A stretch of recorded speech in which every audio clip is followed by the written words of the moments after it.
We are live now, sir. Good.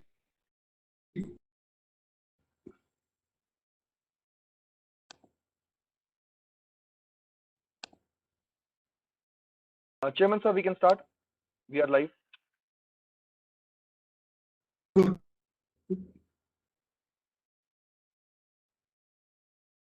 Okay.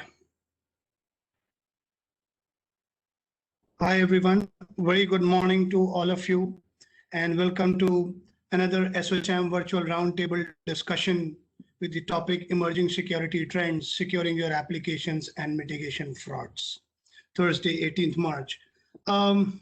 Before I get into a welcome address, I would like to take an opportunity to share a very quick agenda and warm welcome to our keynote address from our partner F5, Shri Dhananjay Ganjoo, Managing Director, India and SAARC F5. Welcome, Dhananjay. We have Mr. James Tim, Senior Director, Global Security and Fraud Solutions F5. Welcome, James. In this agenda, we'll have a special address by Shri Deepak Virmani, I4C, Ministry of Home Affairs. A very warm welcome, Shri Deepak ji. Our chief guest today is Shri Kirodi Meena, Additional Chief Executive Officer, Madhya Pradesh Information Technology, Government of Madhya Pradesh. And it will be followed by a panel discussion moderated by CISO platform co-founder, Shri Bikash, Barai. The speakers and the panelists is going to be inside while we have Shri R.S. Money, DDG, National Informatics Center, Ms. Tulika Pandey, Director of Cybersecurity, Ministry of India, Government of India, Shri Muktesh Chander, Special Delhi Police, K. Venugopal, Senior General Manager IT, Rural Electrification Corporation. In this panel again, for the panel, we have Dr. Yask as well, Chief Information Security Officer, Indian Oil Corporation Limited, Shri Vijay Devnath, GM INS, MDMS and CISO for Railway Information System, CRIS, and Shri Narayan Raman, Chief Information Security Officer, ONGC. And obviously we'll having a Q&A during the panel discussions, follow up at around 1 p.m. summing up with vote of thanks. I thought to give you the entire perspective before we get into the day. A very, very warm welcome to all of you. This is indeed another session where we are picking up the topic of the, how should I say it? Not topic of the year, topic of the month. Now it should be the topic of the day. And I'm sure like in every 11 seconds to 50 seconds, you have another new malware being created. Every day, unfortunately, we open the newspapers, e-papers, you find one or the other challenges coming through. This is not a very good situation if we talk about cybersecurity across the world, right? This is common for any sector, if I can say. If you pick up banking and financial sectors, we see a huge increase is seeing the email phishing, though with multi-layer security and everything is in place. And then when you move to the corporate, so the IT-enabled services, when we talk about governments, when we talk about defense intelligence, or even the startup ecosystem, the situation all over the world, seeing the cybersecurity is really getting tough. So in a nutshell, cybersecurity and cyber attacks rather are really getting sophisticated. So cybersecurity is central challenge of this digital age, if I can say. And digital security, if I to put across, is all about people. And we also have a significant pressure while we build up the strategy of security. So there cannot be a better time when we are talking about security related to applications, security related to fraud mitigation. We will hear from our partner F5 and distinguished leaders from government and enterprises that how they embrace and they are seeing these challenges as well as the risk mitigation. Let me give you a very small approach. Every day, organization takes precious time and resources away from their core business missions only to defend and recover from cyber attacks. That means any organization, whatever their key criteria or their key business is, they are not able to focus that much to build that resilience. That is business resilience. They are getting into their precious time into solving or defending against the recovery from the cyber attacks or being in part of the attack or planning a proactive steps. All said and done, it is taking huge amount of time, resource, money, commercializations all over. As an organization, Microsoft, as the Chief Security Officer for Microsoft, are unique intelligence-based security operations, not just the standard security, enterprise-class technologies, and ability to forge global partnerships to better secure all the technology enterprise. It has to be uniquely positioned. You will have artificial intelligence, Internet of Things, rather it should be Internet of Everything, IoE, or a matter of blockchains being created so that you can have a better security chain. These all use cases are not temporary. These all use cases are not on proof of concept. That's a reality today.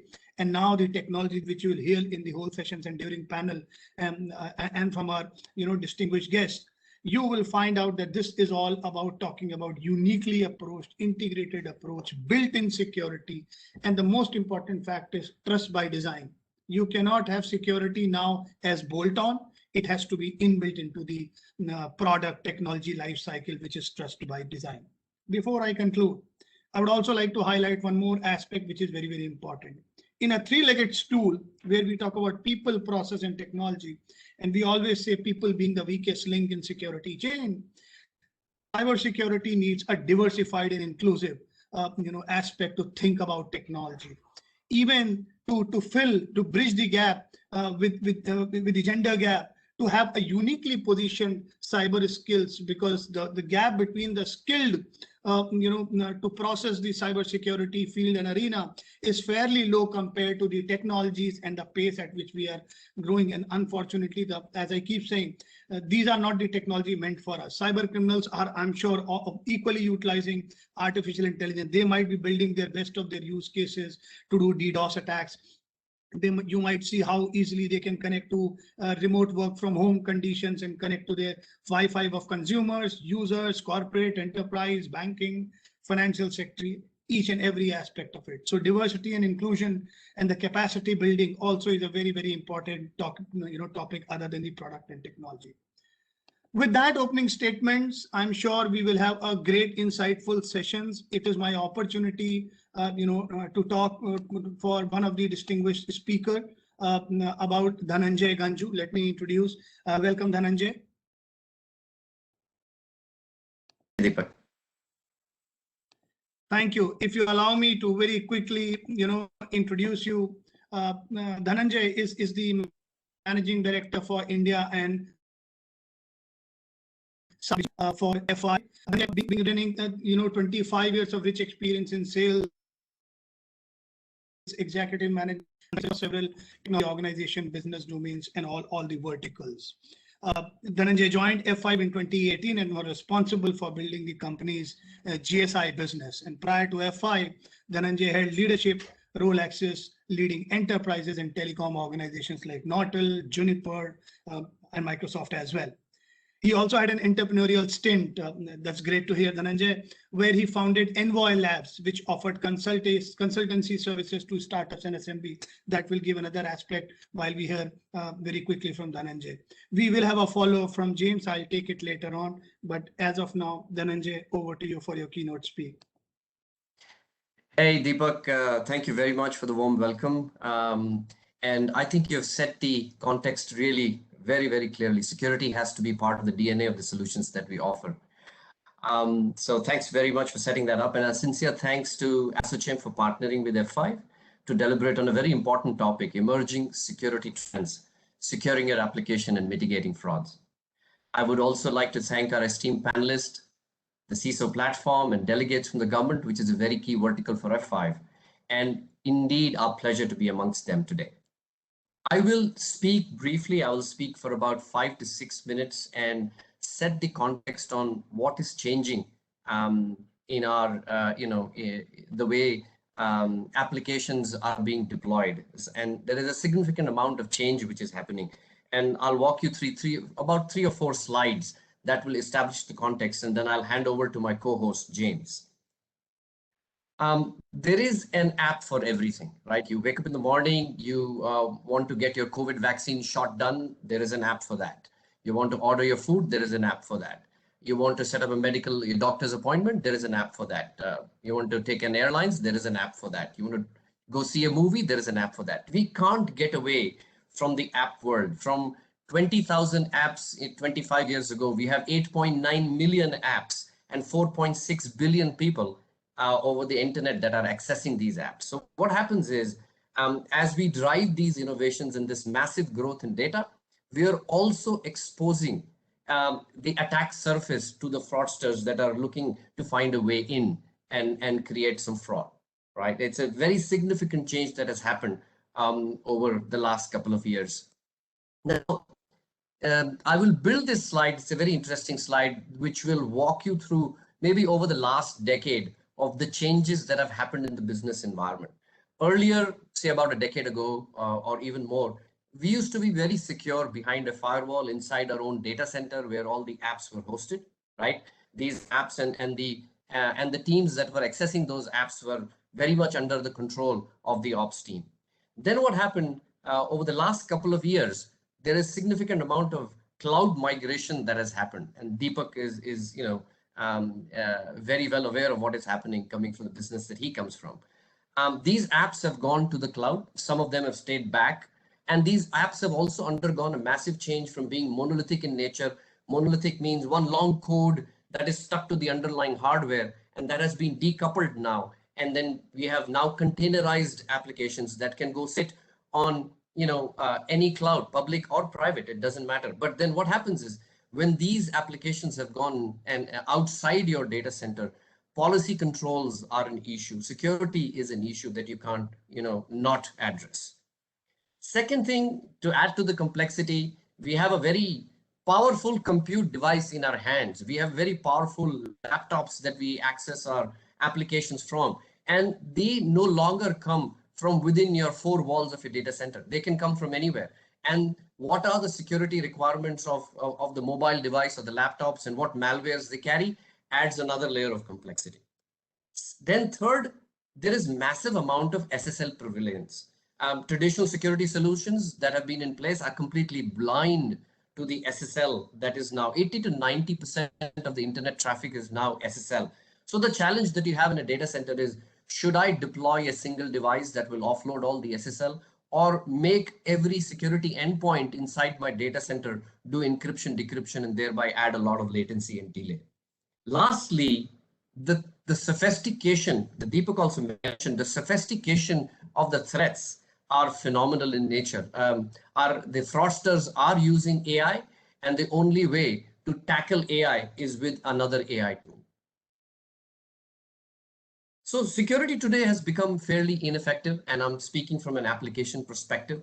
I've seen organizations spend a lot of their budget trying to secure their environments. They deploy very specialized security solutions. They comply with everything that the regulator is asking them to comply.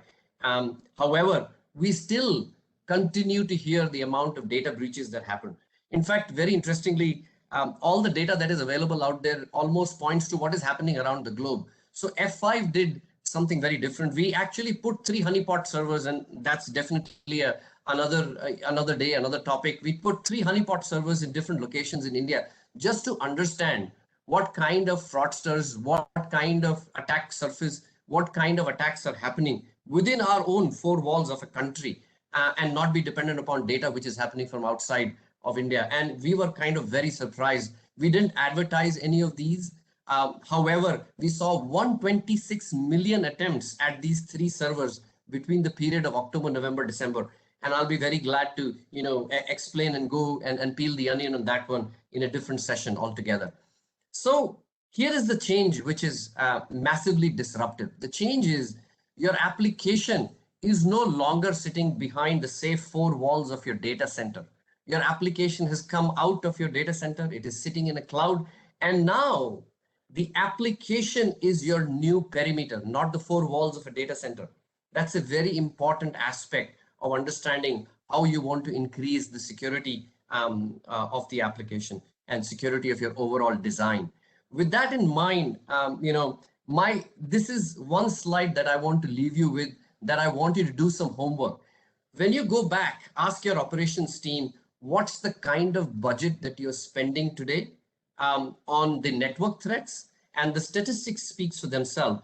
90%. So if you have 100 rupees, 90 rupees are actually going towards network threat protection. 28% of attacks are actually focused on network threats. However, the startling fact is, while we are spending 10 rupees towards your application threats, 72% of the attacks are focused on the application. As I started my presentation saying, every day we're using applications, right? Everything underlying is enabler. No wonder that 72% of the attacks are focused on the applications. And I'll give you another example, which is, very significant. I'm pretty sure everybody has protected themselves from layer 2 onwards up to layer 7. So we have a web application firewall. It's protecting you against known signatures, and we think this is all safe. But we can't beat application logic, which we call as layer 8. Layer 8 is application logic. I'll give you a simple example. When you access any app, you see this little button that says forget or forgot password, right? Every application is made with a forgot password, because you know what? There are hundreds of applications that we access, and it's likely that we'll forget the password. I haven't seen a modern app that is being deployed today without one little button called forgot password. Hackers use automation and credential stuffing to click on forgot password multiple number of times till they get lucky with one of the credentials that they've stolen, right? Can we do without forgot password? No. That application protection is way beyond the vast that we've put in the works. With that in mind, let me insist that we all need to rethink our approach towards security. Hand this back to Deepak and allow my co-host to speak further. Thank you very much.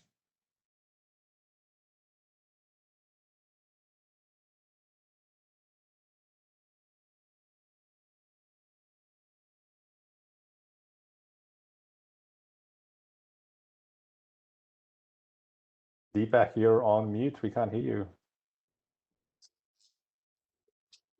Thank you, Dhananjay, for setting the tone. Very aptly said. The applications and the volume of the applications utilized across any sectors. Health itself has brought multiple applications, from buying a medicine to getting into vaccinated in COVID times, or even for end-to-end health, at a national level digital health journey. And similarly for payments, which is very critical, we are utilizing applications. I'm sure seeing the OTT and other platforms and industry as well you have applications for every age to get into multi-fold cyber criminals to be actually hacking, not only through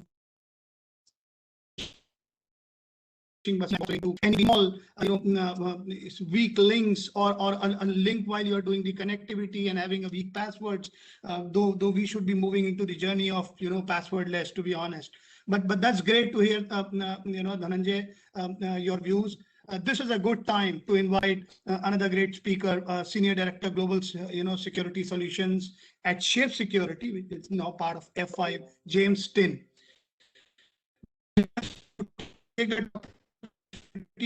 For James is based in Australia, and with more than 14 years of experience in IT. James spent much of his time in IT engineering roles for a number of US IT cloud security vendors, which is the era which we are living into, the cloud era.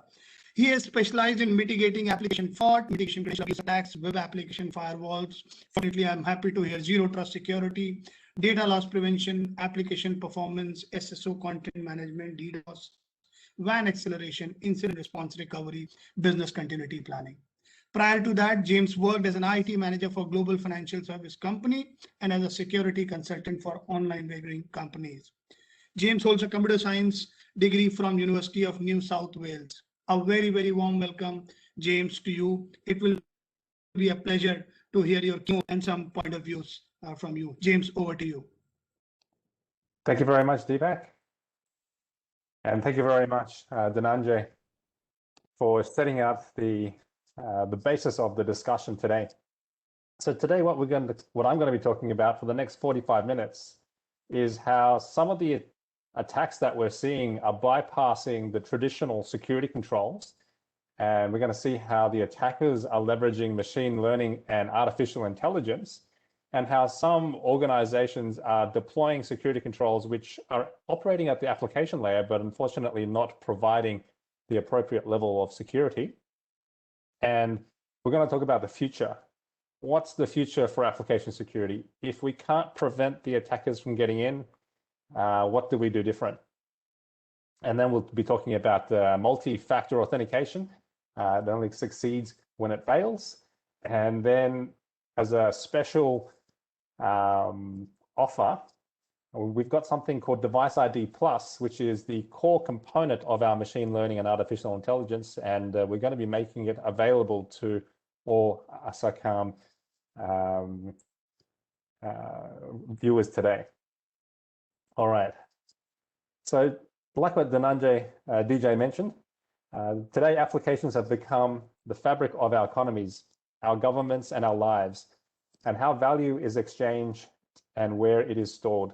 So like what Dij mentioned, if you don't have an app, my wife says she doesn't like using that website. She much prefers using an app that's available on your mobile phone. And more people are doing internet banking on the mobile phone than they are on the web browser.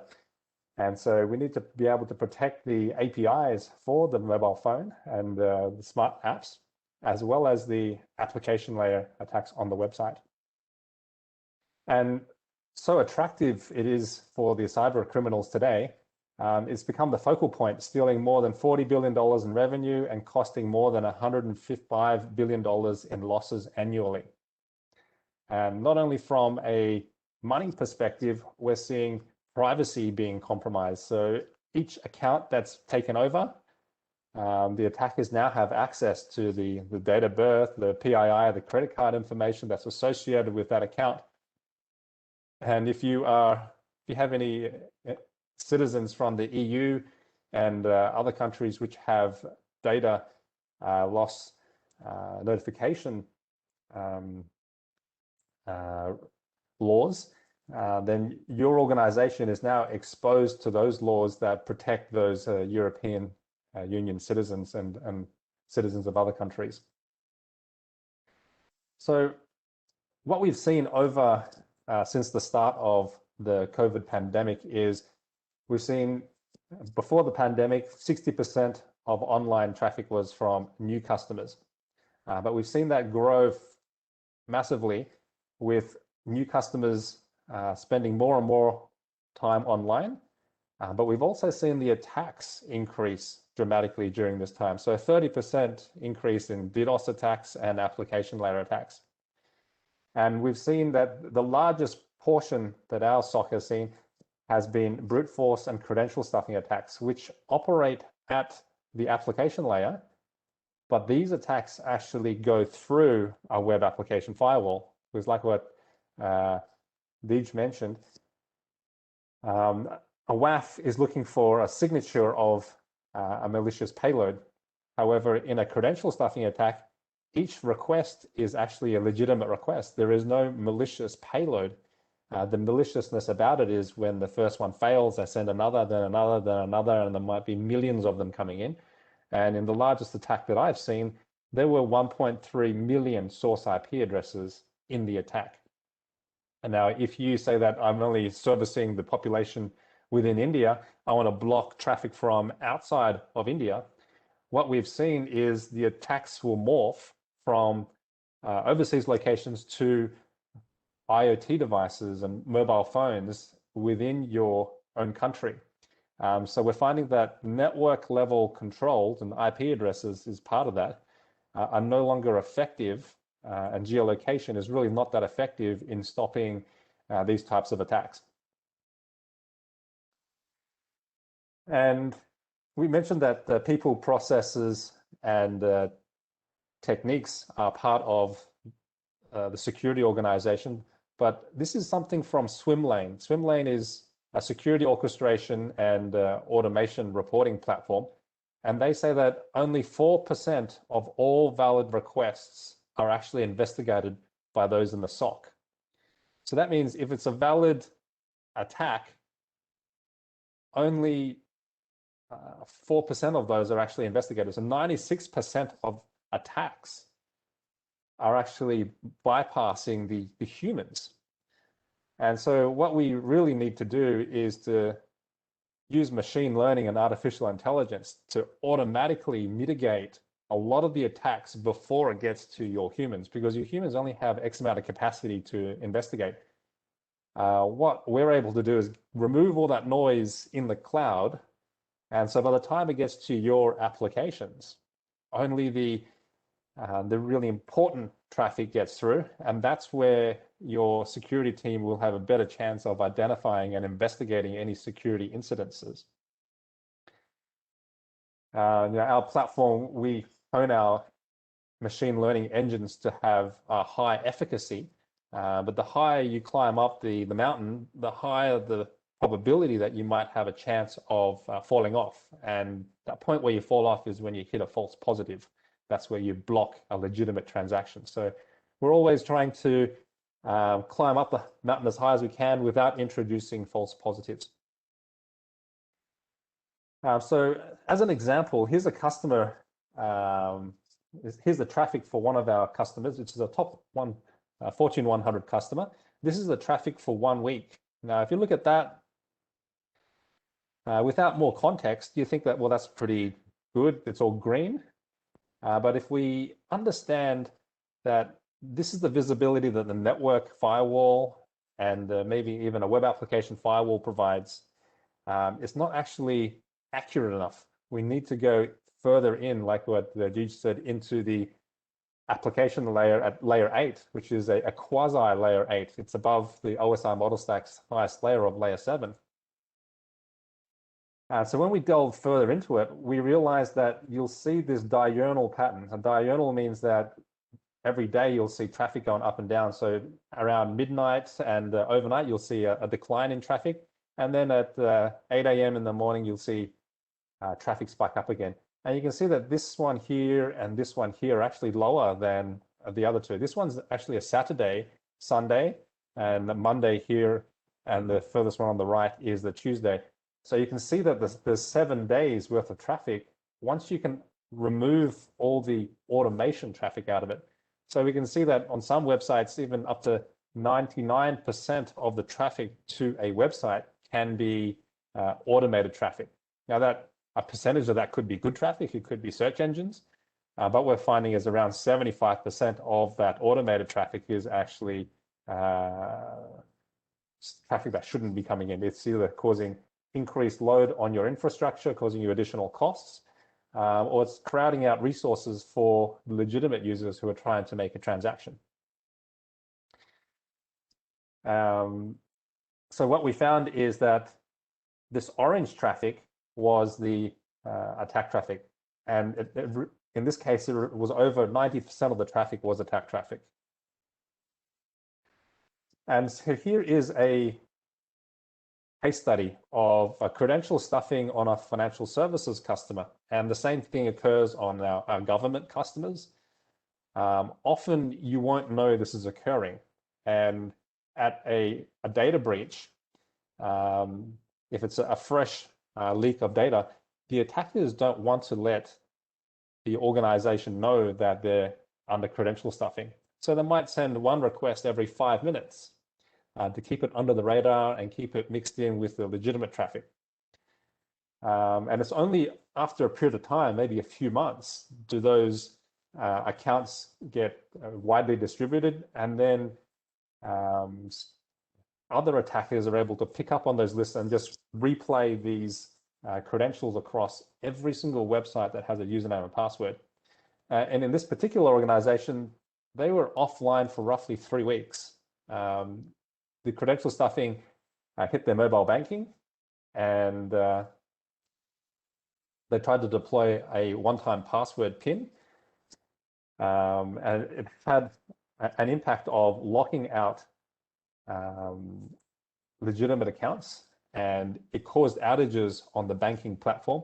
So when the older folk in their customer base tried to access the website was offline, and they actually thought that the bank got robbed, because that's the association that and the older generation have. If they can't access it, they think that maybe the bank's been robbed.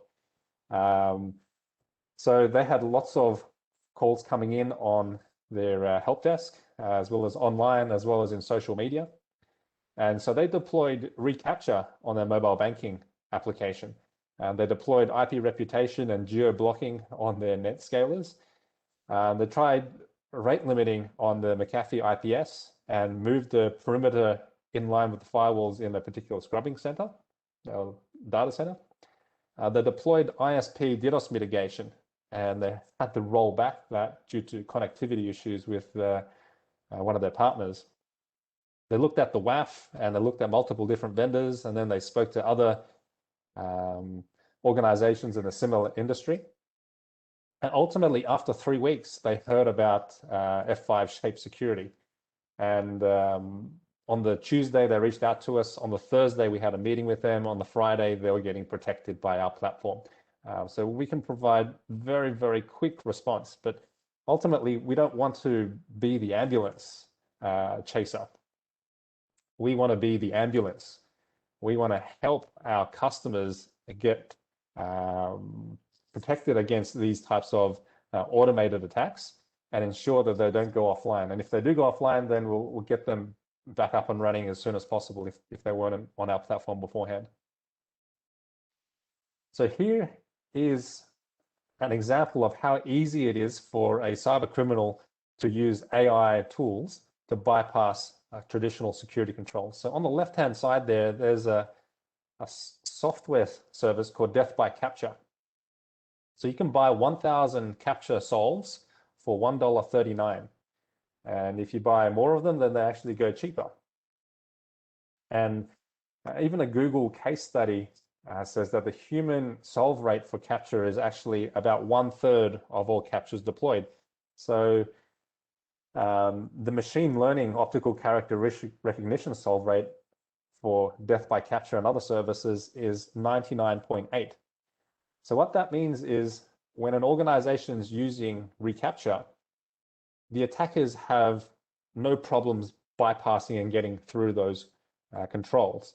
The only people that the reCAPTCHA is causing additional friction for and preventing are actually the legitimate humans, people like my wife, who struggles to get through reCAPTCHA. She often passes me the laptop or the mobile device to try and get through those reCAPTCHAs. So on the right-hand side, we'll have a screenshot of YouTube, and in a 6-minute video, you can learn how easy it is to launch credential stuffing attacks with Sentry MBA. Essentially, you download Sentry MBA, and that package has been around for 15, 20 years. It's been developed over the years, but it's been around for a very long period of time.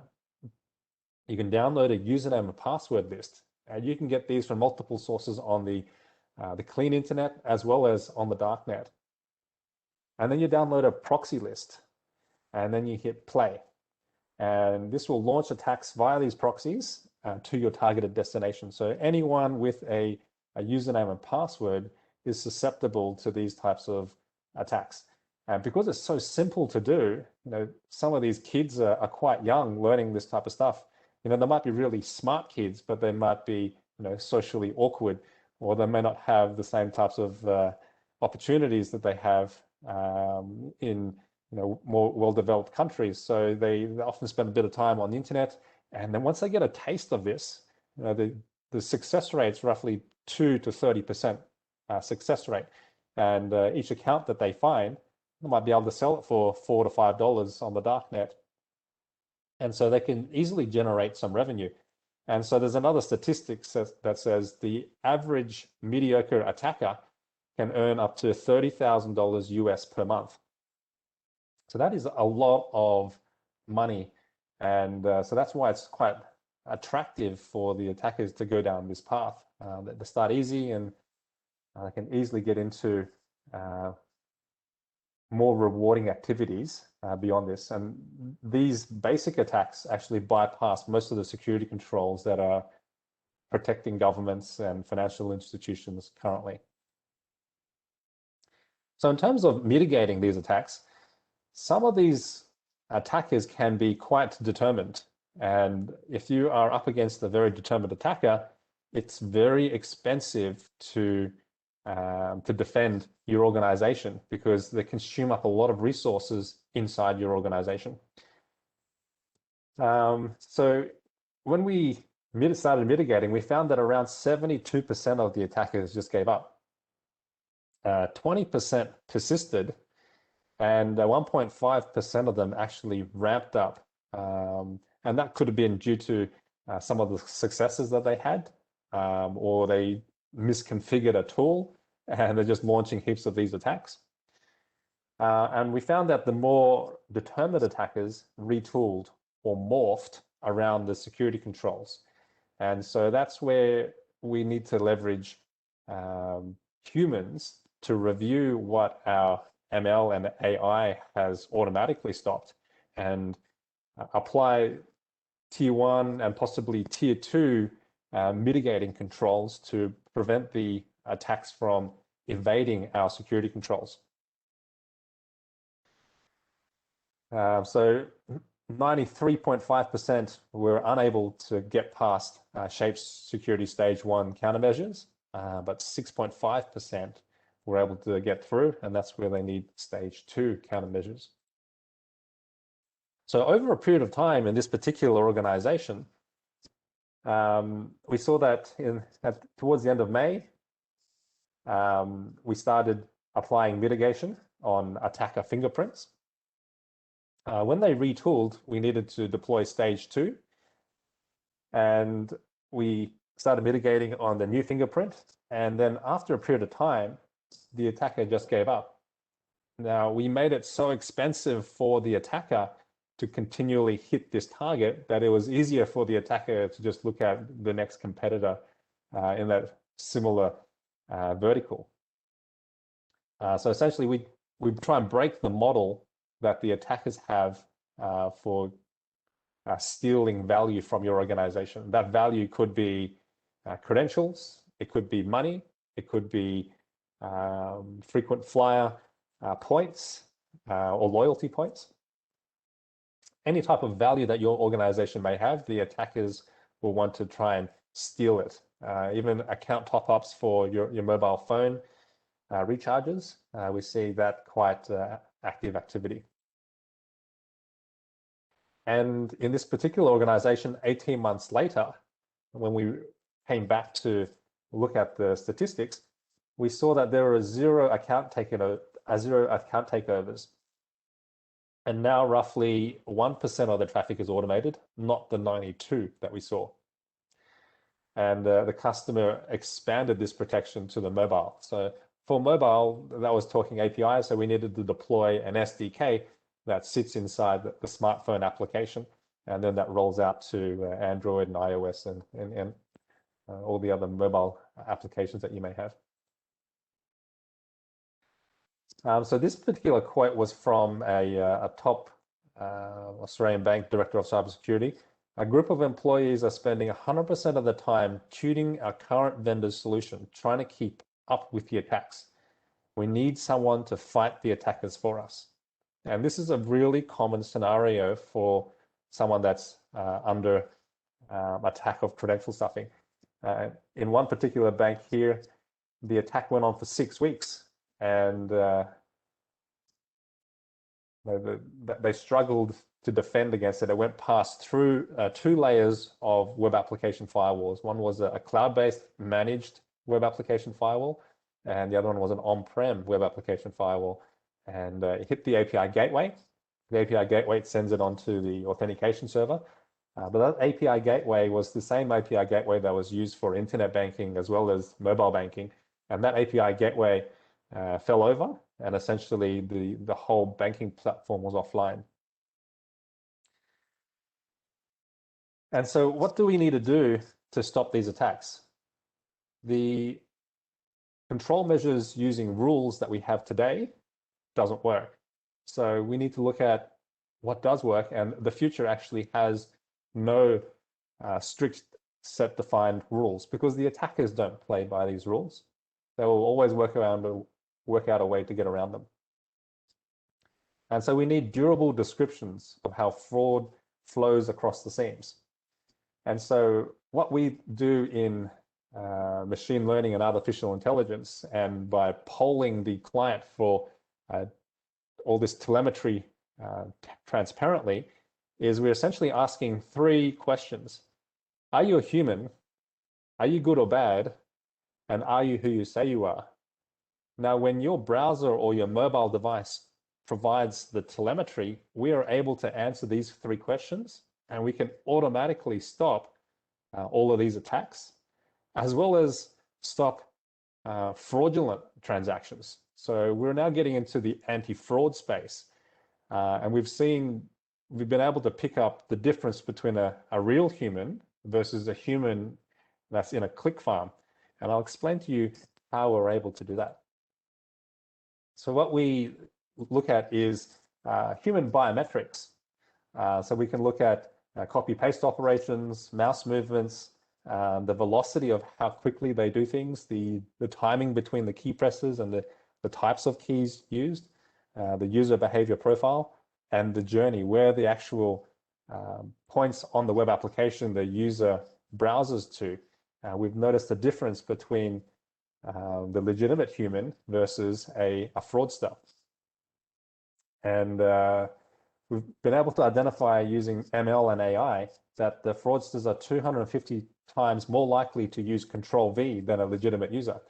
Now, when I log into my internet banking, I actually use Control-C, Control-V, but that doesn't mean that I get blocked. It is just one of the thousands of points of telemetry that we're gathering to make a real-time decision on whether that request is fraud or not fraud, whether to block or to allow that transaction through.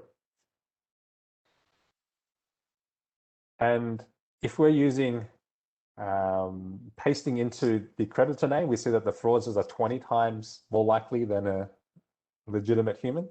And into the amount, they're 40 times more likely to be a fraudster if they're using Control-V. And using special keys like command, option, function keys, arrows, a fraudster will use those keys 49% of the time, where a legitimate human just uses it at 0.6% of the time. And we can pick up the accelerometer and gyrometer movements out of the mobile SDK as well. So all of these things, we're getting thousands of pieces of telemetry, and then we're creating a score. And if that score is above a particular threshold, then we're very confident that that's a fraudulent request, and we can then action it.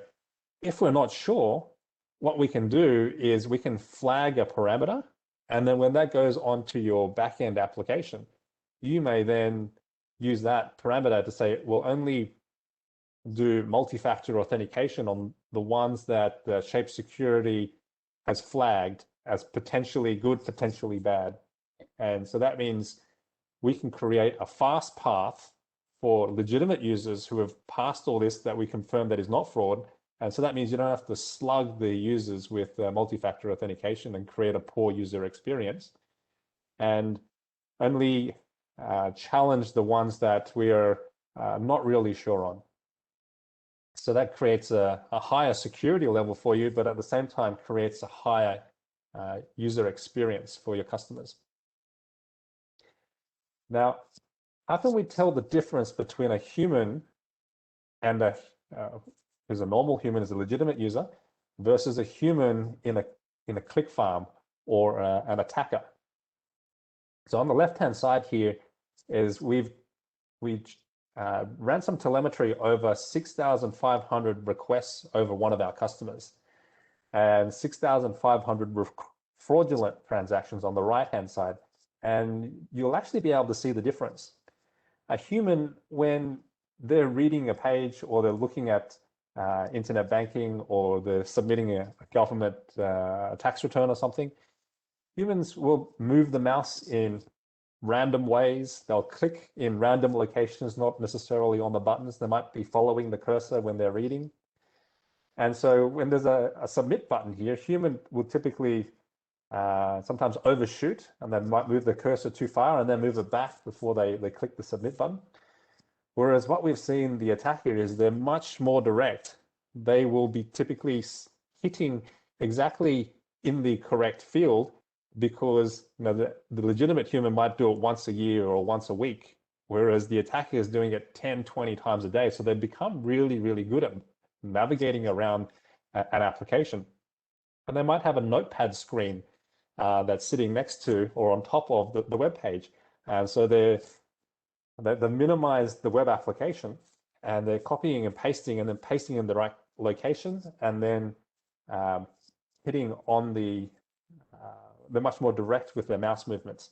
And we don't use, just because they hit the correct mouse button as a reason to block the request, but as I mentioned, it adds up to the telemetry score, and then we're able to provide much more accurate controls on determining whether that transaction is legitimate or fraudulent.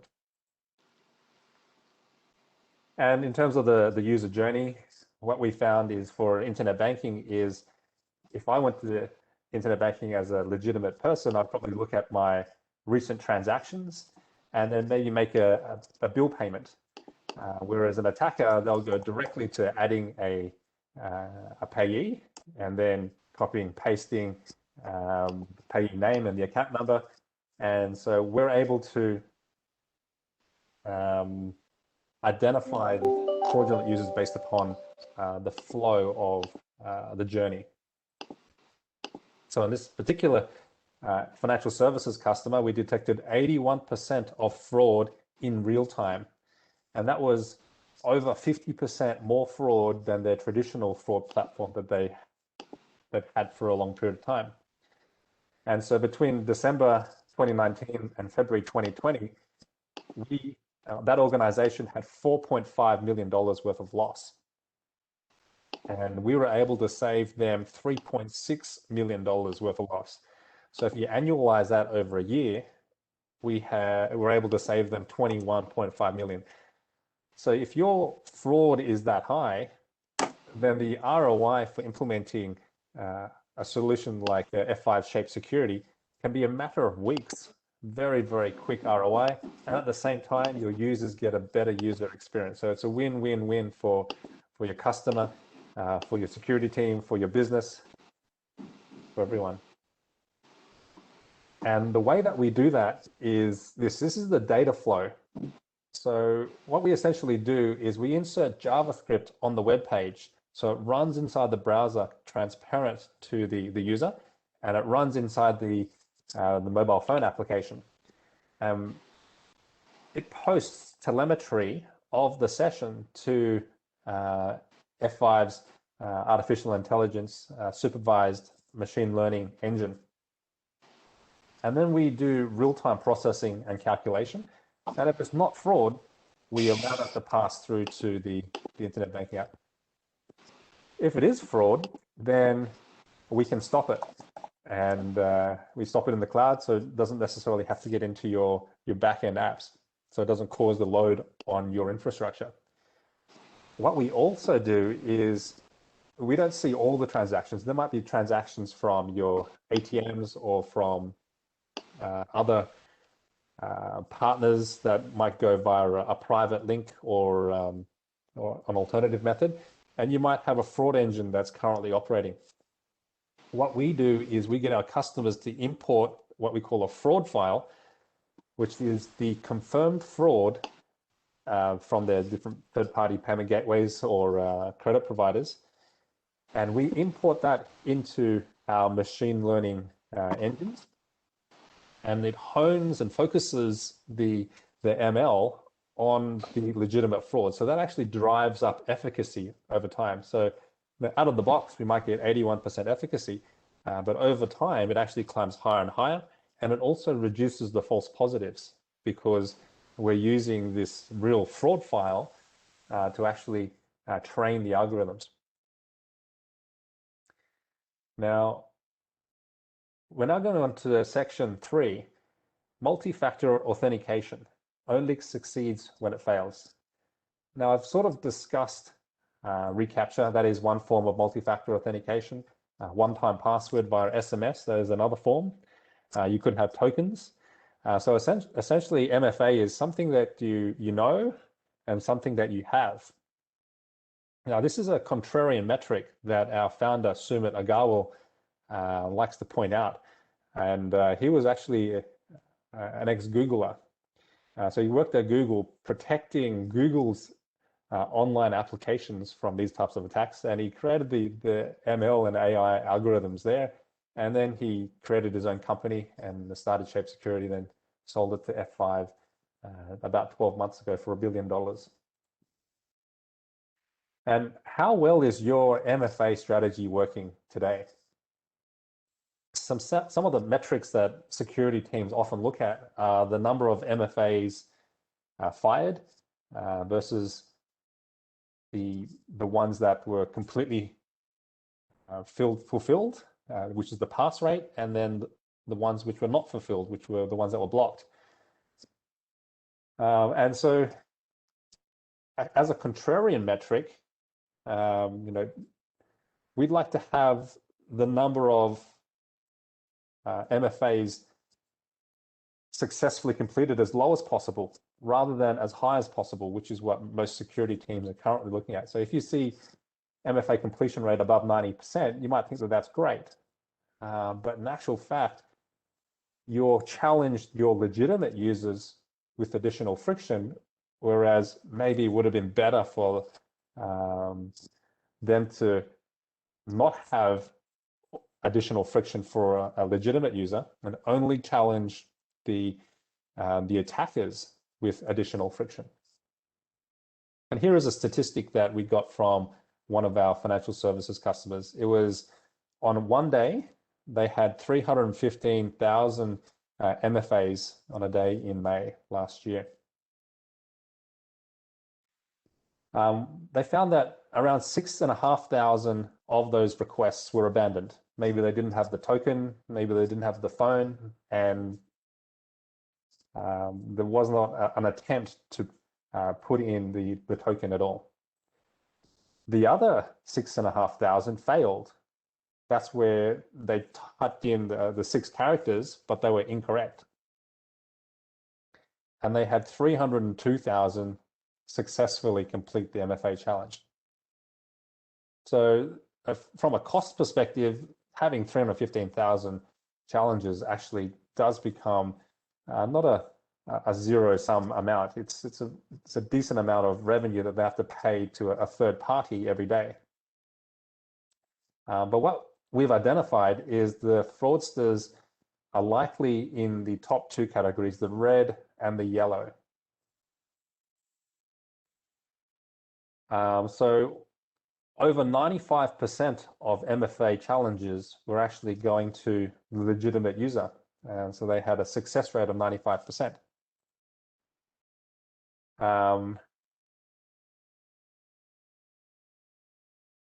And what we found is that about 1.3 thousand users successfully completed the MFA challenge. That if they were using a transparent multi-factor authentication, they would only need to send out 1,300 requests rather than 302,000. And so the ideal ratio of the requests that are passed should be around 10%, so roughly 7 to 10%. And so what that means is for 95% of users, we can allow them to come through a fast path without having to get all this additional friction, and then they can have a better user experience and spend more time on your website, and then hence possibly generate more revenue on your website, or complete their sessions in a shorter period of time, and that allows your applications to have more resources to handle more load from other users, and essentially increase efficiency for everyone. So now I'm going to be moving on to our last section, which is called Device ID Plus. Device ID Plus is essentially creating a unique identifier for each and every device that accesses your application. Now, I talked about users, so we can confirm whether a user is fraud or non-fraud. Now we're pivoting, we're talking about the devices that a user is coming in from. So some of the statistics that we're able to give you with this is if there's lots of users coming from a single IP address, or if there are legitimate accounts being logged into, but there's a lot of them coming from a single device, these are some of the things that might be worthwhile investigating. And so we're essentially taking things like the ways that a browser or a mobile application renders an emoji, looks at all the plugins, the fonts, the screen sizes, the signals to create a unique identifier for each of the clients that are coming in. Now, you could potentially create device ID yourself. And we've had customers that I've spoken to in India, actually, who have used their own homegrown solution. But that costs a significant amount of money and a significant amount of resources.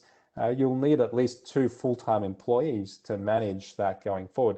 Now, then when browsers change and applications change, then they'll always have to be trying to keep those up to date. What we're using and what we're providing is the base of the machine learning and artificial engine. This device ID is a key component of our Shape Enterprise Defense, and we're essentially offering it to you for members of ASSOCHAM complimentary.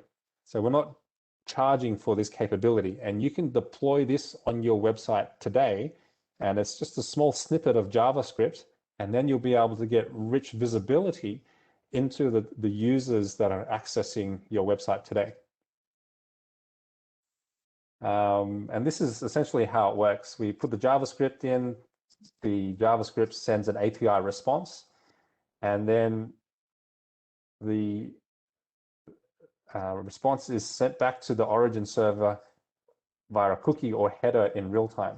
So then you're able to make a better decision on whether you want to allow or deny these types of requests. It's not going to actually stop the fraud. It's just going to let you know that this device has come in before, and then you can make a decision. It's a base component of our managed service offering.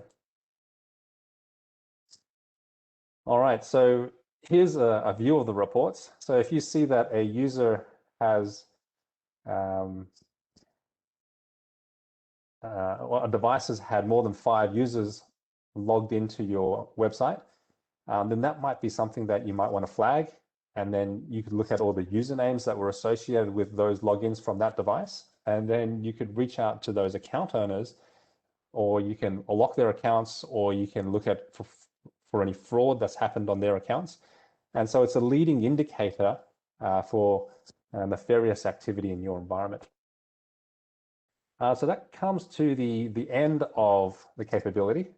We talked about how attackers are leveraging machine learning and artificial intelligence to bypass security controls. We've informed you how Shape Security is able to leverage ML and AI to defend your organization. And then we talked about Device ID Plus, with offering that to you complimentary as a attendee of this session. And so you can get the visibility of the users accessing your website today without additional cost, and very simple to deploy JavaScript. All right, thank you very much, Deepak, and back to you.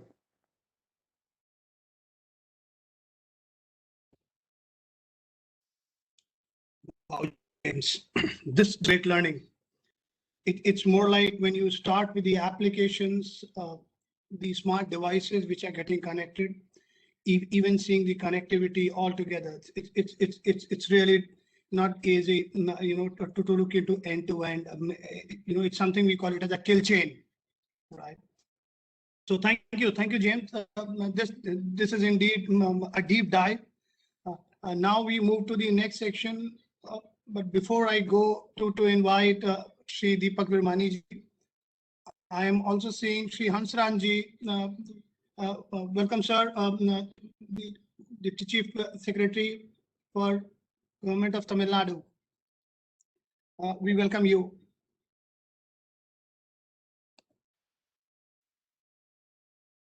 Okay. We have a special address from Shri Deepak Virmani ji. He was earlier a part of the administration of tourism and revenue for Andaman and Nicobar. and now currently he's serving Indian Cybercrime Coordination Center, which we call I4C CIS division with Ministry of Home Affairs. Sir, it's indeed a pleasure to hear from you today on this virtual meet, Deepak ji.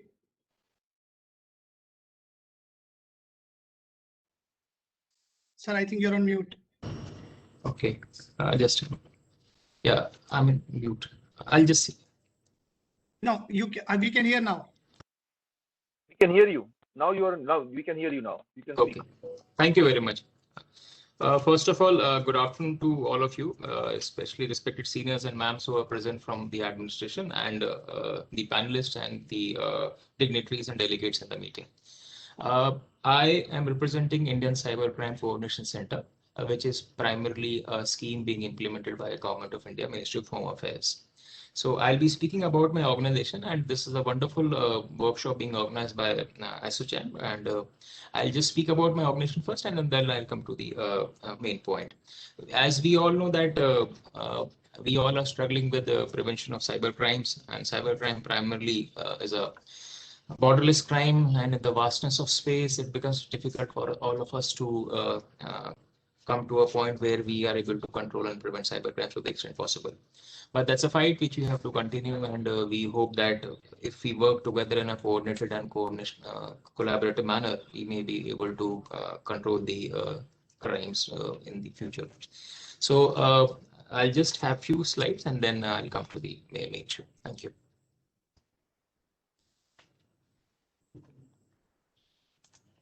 Next. Yeah, so the vision of I4C is primarily to create an effective framework and ecosystem for prevention, detection, investigation, and prosecution of cybercrimes. So in this scheme, we have 7 verticals. The first one is the threat analytical unit, where we analyze the threats available on the internet space, and then we provide the feedback to various law enforcement agencies. The second one is the important for the today's roundtable discussion. That is National Cybercrime Reporting Portal. It's www.cybercrime.gov.in. So it's a comprehensive portal for the whole country, wherein we have tagged in each and every police station which is handling cybercrime in the country. So what happens is that I'll just give you the workflow also. If there is a complaint which is to be filed by the citizen regarding the cybercrime, there are various categories which we have mentioned in the portal about various kinds of cybercrimes like financial fraud, cryptocurrency fraud, rape, gang rape, etc. So the citizen will particularly fill the details of the crime which has occurred to him, the cybercrime, and then it will also the citizen will also mention about the evidence which he has. So the citizen has the right to provide the details of the evidence, and the complaint is registered on the portal on the real-time basis. There is a telephone number 155260, which is available at all the states with the police authorities, wherein if at all the citizen is not clear about the procedure, then the procedure can be informed to the citizen on this telephone number. So this facilitates the cybercrime reporting portal, facilitates the citizen to report the cybercrime incidents. And the special focus is on the crime against women and children. The third vertical which we have is the joint cybercrime investigation, or we also call it as joint cybercrime coordination teams. So we all are aware of some of the hotspots in India like Mewat area, Jamtara region, etc.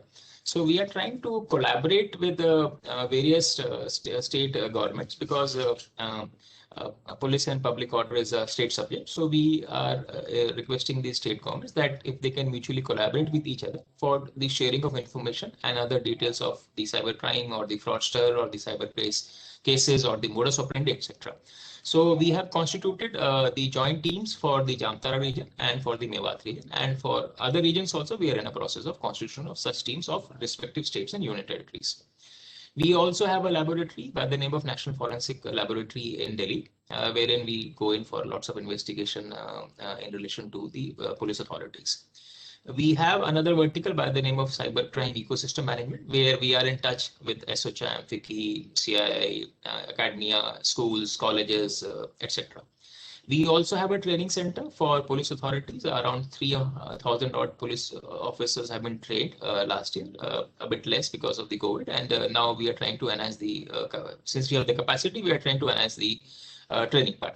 And then we also are into the research and development. We have given certain problem statements to various IITs, triple IITs, and IITs, wherein they are making some tools for us, which can be used by the state LEAs. So this is the overall background of I4C. As I mentioned that this is the one of the foremost part of the verticals of I4C, that is National Cybercrime Reporting Portal. So this is just a snapshot of the front page, and then how the citizen can file a complaint. So this is an easy opportunity for a citizen to file a complaint. He is not required in the initial stage to go to a respective police station, but he has the option to file the complaints at the central level. This is the data which we have released in the recent parliament session also, that around 3.17 lakh cyber crimes have occurred, which are available on our portal since 30th of August 2019, when the portal was launched till date. And around 5,000 now, around 6,000 FIRs have been registered in relation to these complaints. So what we are seeing is that the cyber crime is increasing day by day, and especially in the last year because of the COVID also, and especially on account of a lot of internet usage also, the crime has increased. So this calls for a more collaborative and coordinated manner of all the agencies to prevent the cyber crimes. So another part of the I4C is the publicity. So we have a Twitter handle @cyberdost, wherein we have more than 700 tweets. I would like to assure the August gathering that a single tweet which we upload on our CyberDost Twitter handle, it goes after multiple iterations and lots of discussions. So we are not very frequent in uploading the issues on the Twitter handle, the prevention part, but we deliberate upon it in detail. We ask various stakeholders, and then when we are very clear that this is the cybercrime which is happening and this is how we have to prevent citizens, so then we upload the details on the CyberDost Twitter handle. And these things which we upload, they primarily help the citizens to follow certain precautionary measures to prevent the cybercrimes. So my suggestion to ASSOCHAM, we have been interacting with them quite often with all the industry bodies, since you have a large database of around, I think, 4.5 to 5 lakh industries with you. I would request you that you may kindly take up this task of spreading awareness at various levels, especially MSMEs, industries, towns, villages, schools, colleges. And I also solicit and request you that if ASSOCHAM can keep on organizing such wonderful workshops and conferences at very regular intervals, because at the end of the tunnel, we feel that the more publicity we provide through multiple mediums, the more we'll be able to prevent the cyber crimes. And lastly, I request ASSOCHAM that at least these information about the portal as well as information about the Twitter handle may kindly be circulated to all your stakeholders also. So thank you very much from my side. Thank you. Thank you, sir. Thank you. This was insightful. It was fortunately being aware about I4C and working with NSA and NCSC coordinator cell.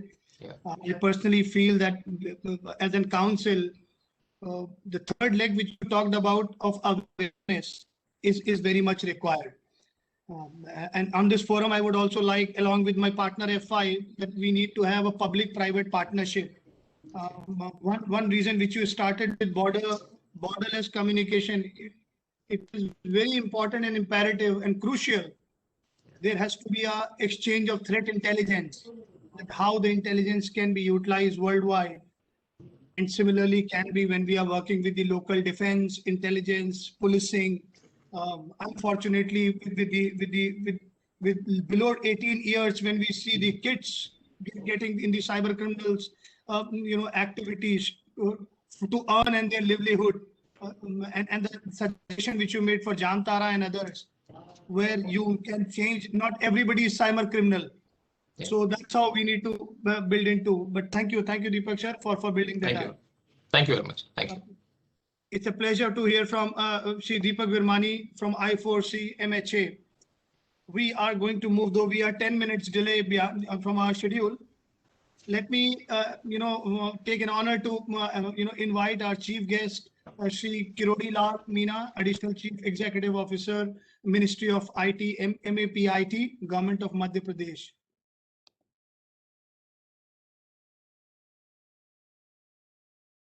Sir, over to you. I hope you are able to hear me.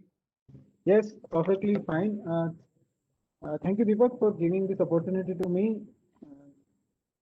First of all, it's a very good afternoon to all of dignitaries present here in the workshop, as well as the panelists from different parts of the country. It's a great opportunity to come together in such a, very insightful discussion on the subject, which is very crucial considering the size and value of the data today in the country. So I'll first briefly talk about the organization. I am presently holding the charge of additional CEO MAPIT. MAPIT is the Madhya Pradesh Agency for Information and Technology. It's a government agency working for the development of IT products and IT applications, and plus IT support to the different departments of the government of Madhya Pradesh. It's a society registered under Societies Act, and we also have a similar organization called MPSCDC, State Electronics Development Corporation, of under the umbrella of Department of Science and Technology, Madhya Pradesh. So both of these agencies are involved in day-to-day activities involving IT landscape of the state.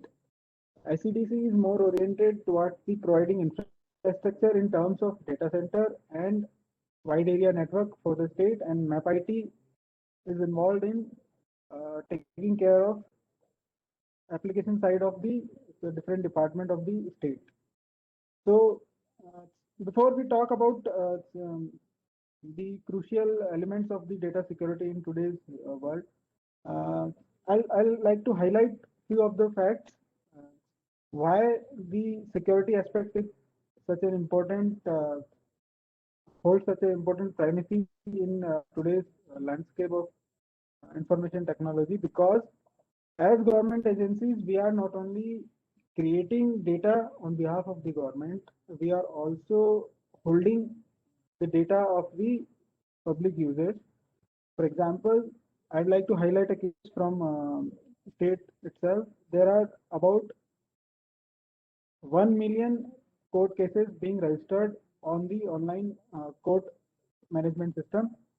So the number of cases being registered is about 20,000, and the whole process is dedicated to, creating a workflow based on web platform to move away from the day-to-day process of file movement in the revenue courts in the state. So the number of cases being created is such large that we really need a dedicated team of IT experts and security experts to take care that this information is not,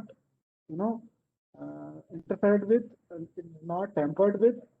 So considering that the cost associated with data breach, I would like to highlight a report from IBM. The report says the cost of data breach per breach is somewhere around $75 in terms of US dollars, and the similar cost is somewhere around $250 for the US. And just to highlight the importance of this, the rate of cost is increasing by 10%, somewhere around 7 to 8% per annum.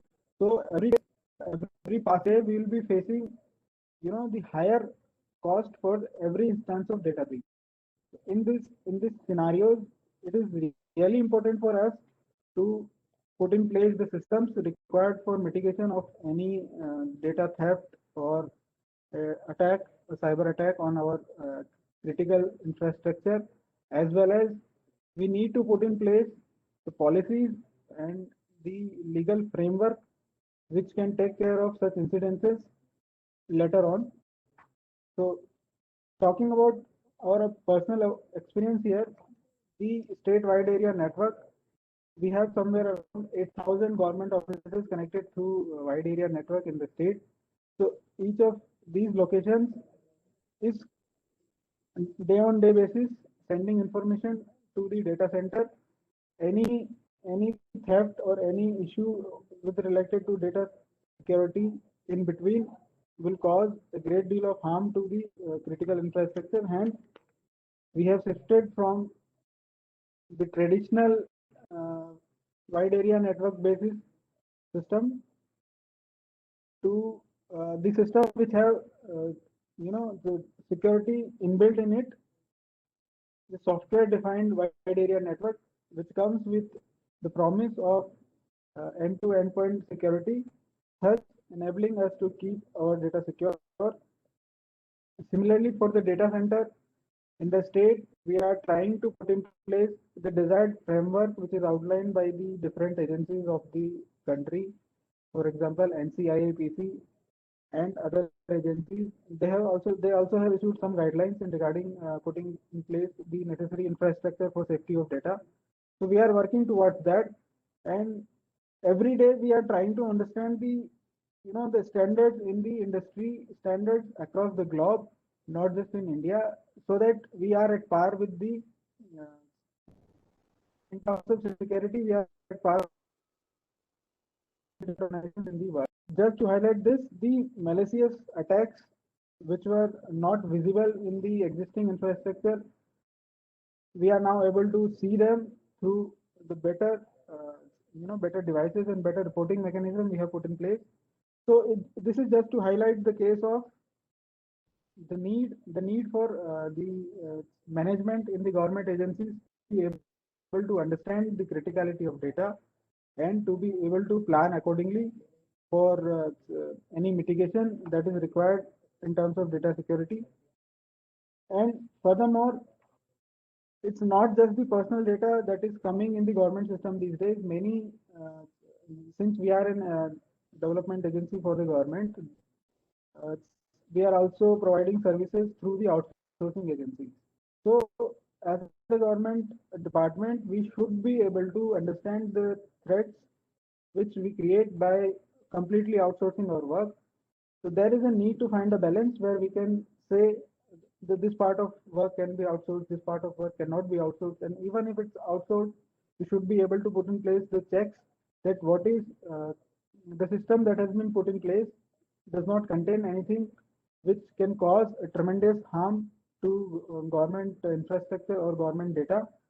So this, my point is, there should be some kind of realization within the different government departments that the data which we are holding or the data which is being created by the different government agencies while they are moving their system completely in the online modules, online processes. For example, if we have created something called work management system, whereby the different line departments of government will create their demand of work online, they will process them online, and final payments will be done online. So somehow we are aggressively building that systems, but at the same time we should also be aware that these systems should have security measures in place, not to when we build the system, they become critical infrastructure. So the system should be in place at different levels to ensure that no harm comes to this critical infrastructure. As James had highlighted earlier, that putting in place a small JavaScript or putting in place a small encryption mechanism in our web applications, we can go to a large extent of protecting our infrastructure without having to put a lot of effort in terms of resolving the problems, paying for ransomwares.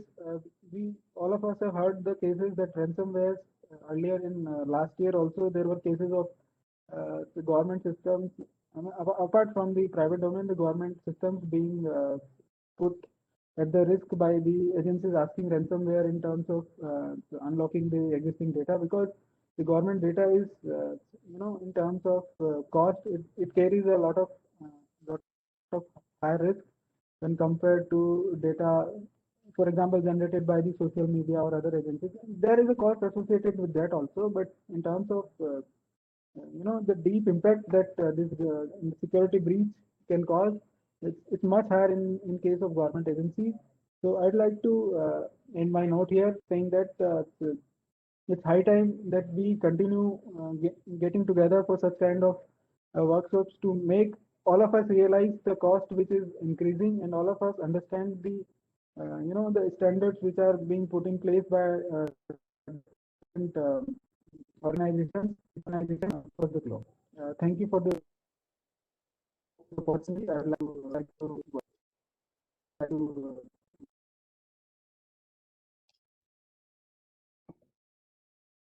Thank you, sir.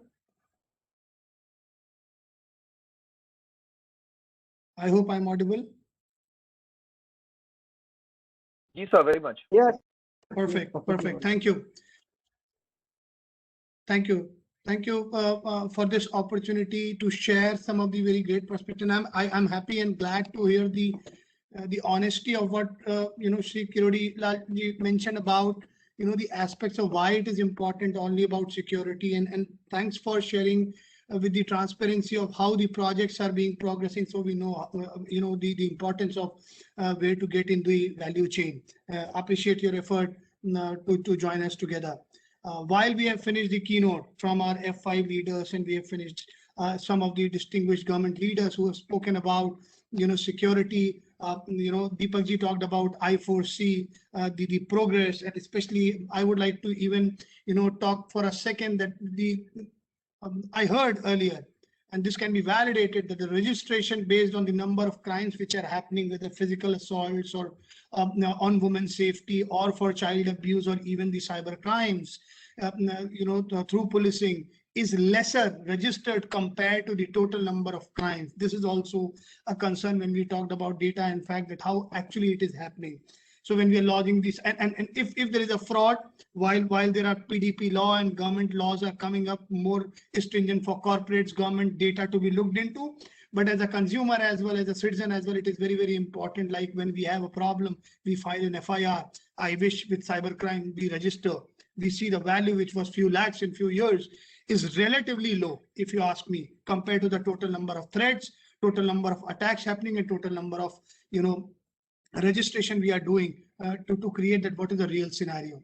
So with that, we are moving now to the panel discussion. We have a great panel. Varunji, is the panel there already? Ji, sir. Okay, great. Let me take a very quick opportunity, because this will be a great discussion, to introduce, if everybody is on call and on video, it will be great to see you and hear you for a second for a panel discussion moderated by Shri Bikash Barai, co-founder CISO platform. Hi, Bikash. Hi, Deepak. Thank you. Thank you, Bikash. Thank you. Pleasure seeing you virtually again. And on the call, I would just like to have the faces seen, so that you have a very interactive panel discussion. James will play a key role talking about the aspect he covered in detail, and then we have a distinguished leader. Let me again take the name of the panelists. We have Shri R.S. Money, DDG, NIC. Sir, am I audible? Mr. Money is just joining in few Money, minutes. sir? He has gone to get his COVID vaccine done. So he will be joining in few moments. Sure. Nothing that important actually than this thing. Thank you. Great to hear that. Very quickly moving to the other panelist, we have Ms. Tulika Pandey, Director Cybersecurity, MAPIT. Ma'am, welcome again. I hope you can hear me. Good afternoon, everyone. Here I am. Thank you, ma'am. Very good to see you again virtually. Thank you. We have Shri Muktesh, Chander, Special Commissioner, Delhi Police. Sir, good afternoon.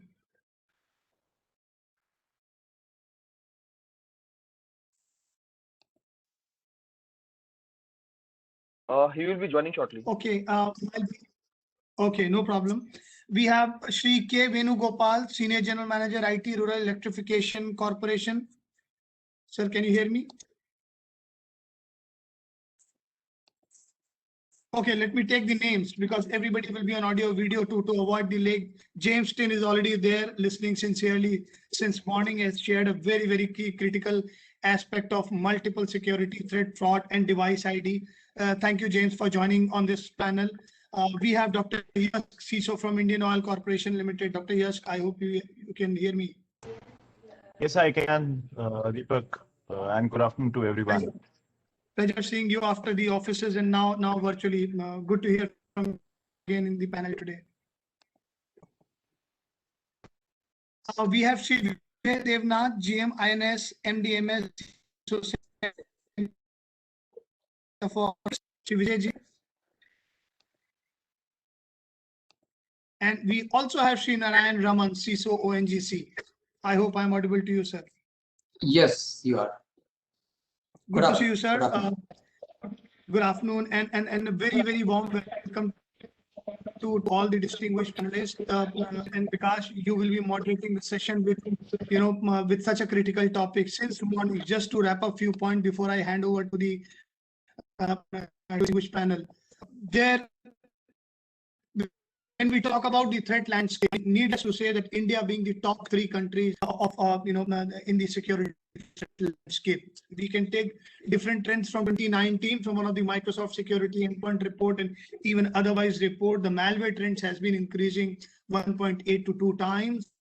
Ransomware is the mass of the hour. Every time we hear ransomware trends and transaction being kept asking versus the how much we have to save to safeguard the data compared to paying the ransomware. Obviously, as a CISO of Microsoft, I would say never pay ransomware. You may not be able to recover data ever by paying the ransomware. Cryptocurrency mining trends have been increasing 4.5 times to 5 times higher than the global average. And the last part is drive-by downloads. When you click and you download those links and then we see email phishing and all. These all are cyber crimes, sophisticated threats from our organization, even from any of the global reports. To conclude and pass on to the panel, let me share, because the topic was also relevant to the simplifications or implications of pandemic as well. Security has been the foundation of digital empathy during work from home. So everybody in their own shell were able to get into whether they were aware about the technology, and technology learning became a part of them. There's a word which we used to talking a lot for last 12 months, zero trust journey. Never trust, always verify.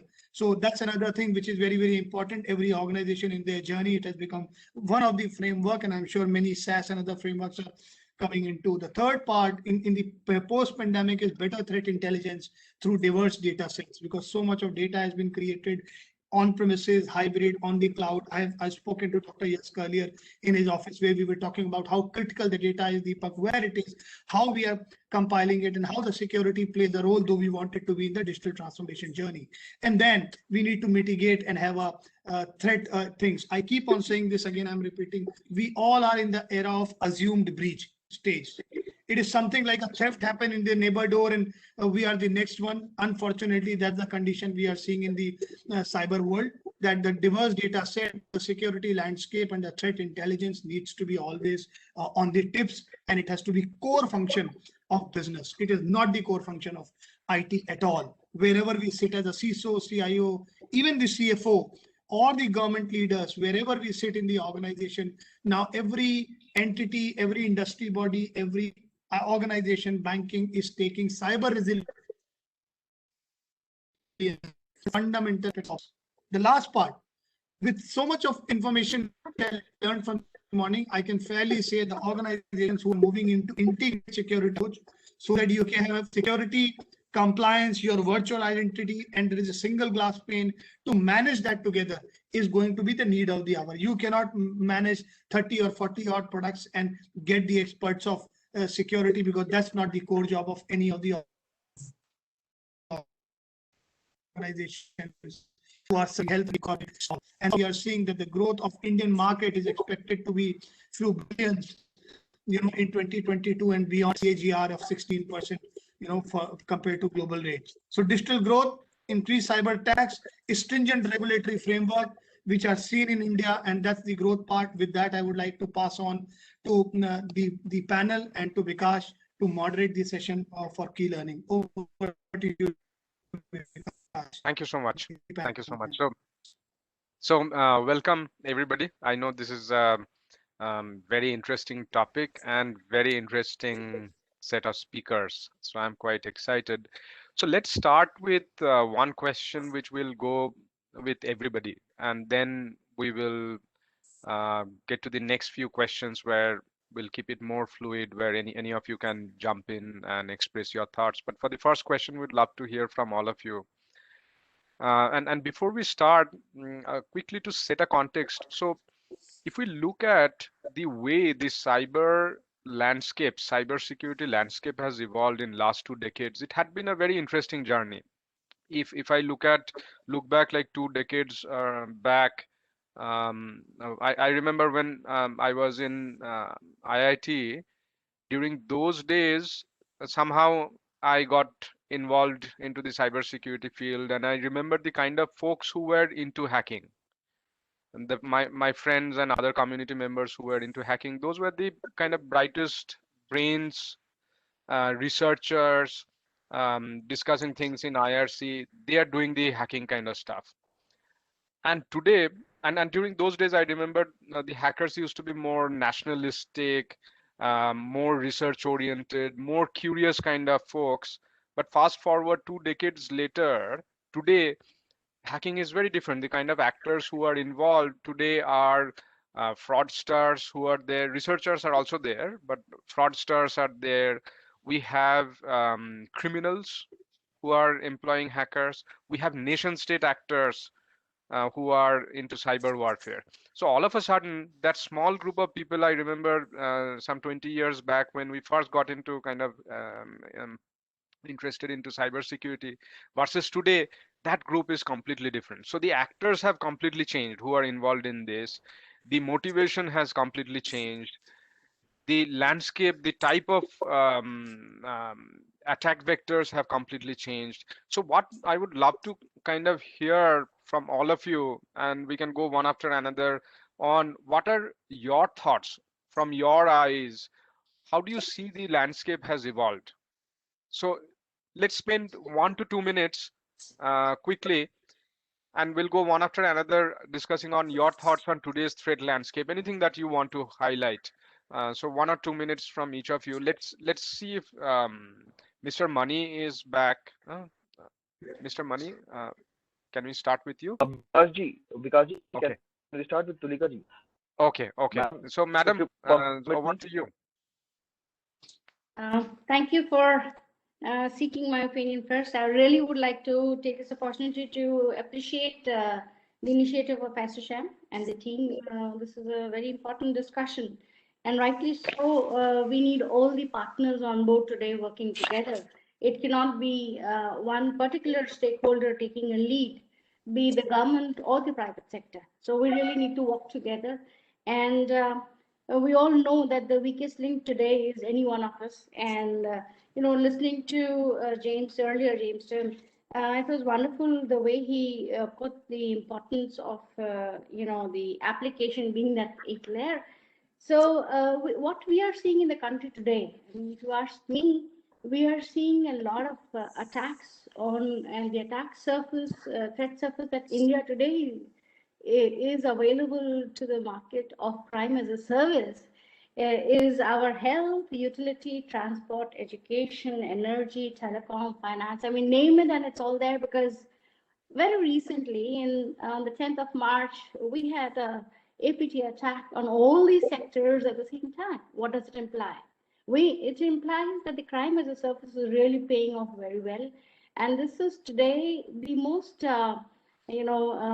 attractive employment profile for many youngsters who have picked up the training of the nuggets of using small JavaScripts to play around. Their intent not always clear to them.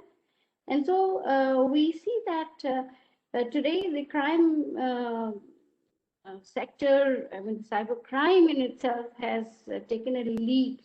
The information technology was not designed with the human nature really completely covered. And therefore today we are seeing that we need to really bring in human right in the center of the design and development cycle. We are seeing major traffic in the country as rightly already covered by James and Stock, and that is on the cybercrime tab.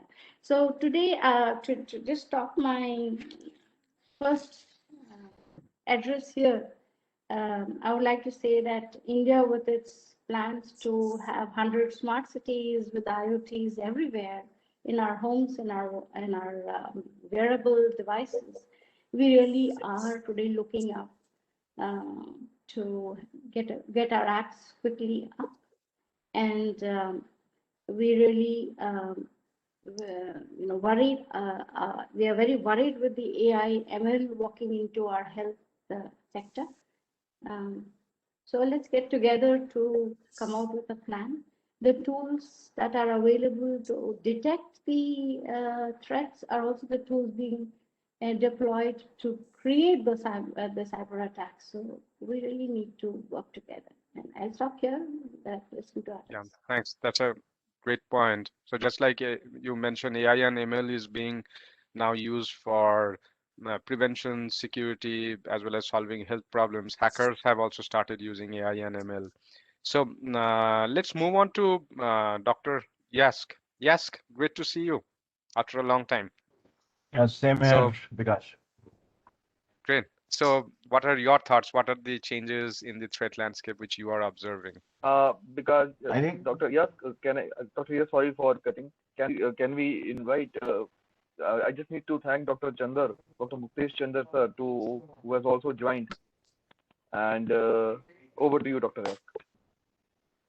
yeah, please go ahead. I mean, if you want to first. No. Please, Dr. Yask, please. Okay. I just Okay. wanted to welcome him. Right. And welcome to Dr. Mukesh Chander from my side as well.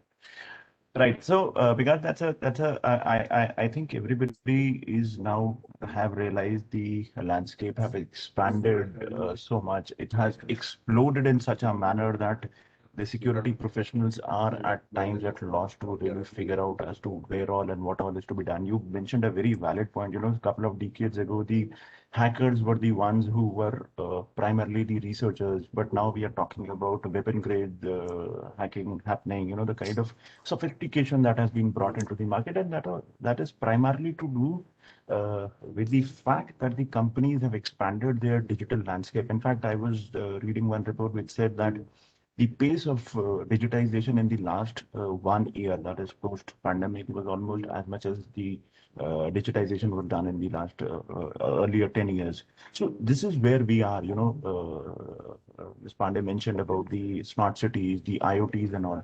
Now, there are just two things which, as a security professional, that I see. One, you know, whenever we look at any kind of a defense strategy, you know, attack or defense is a function of time, skill, and money.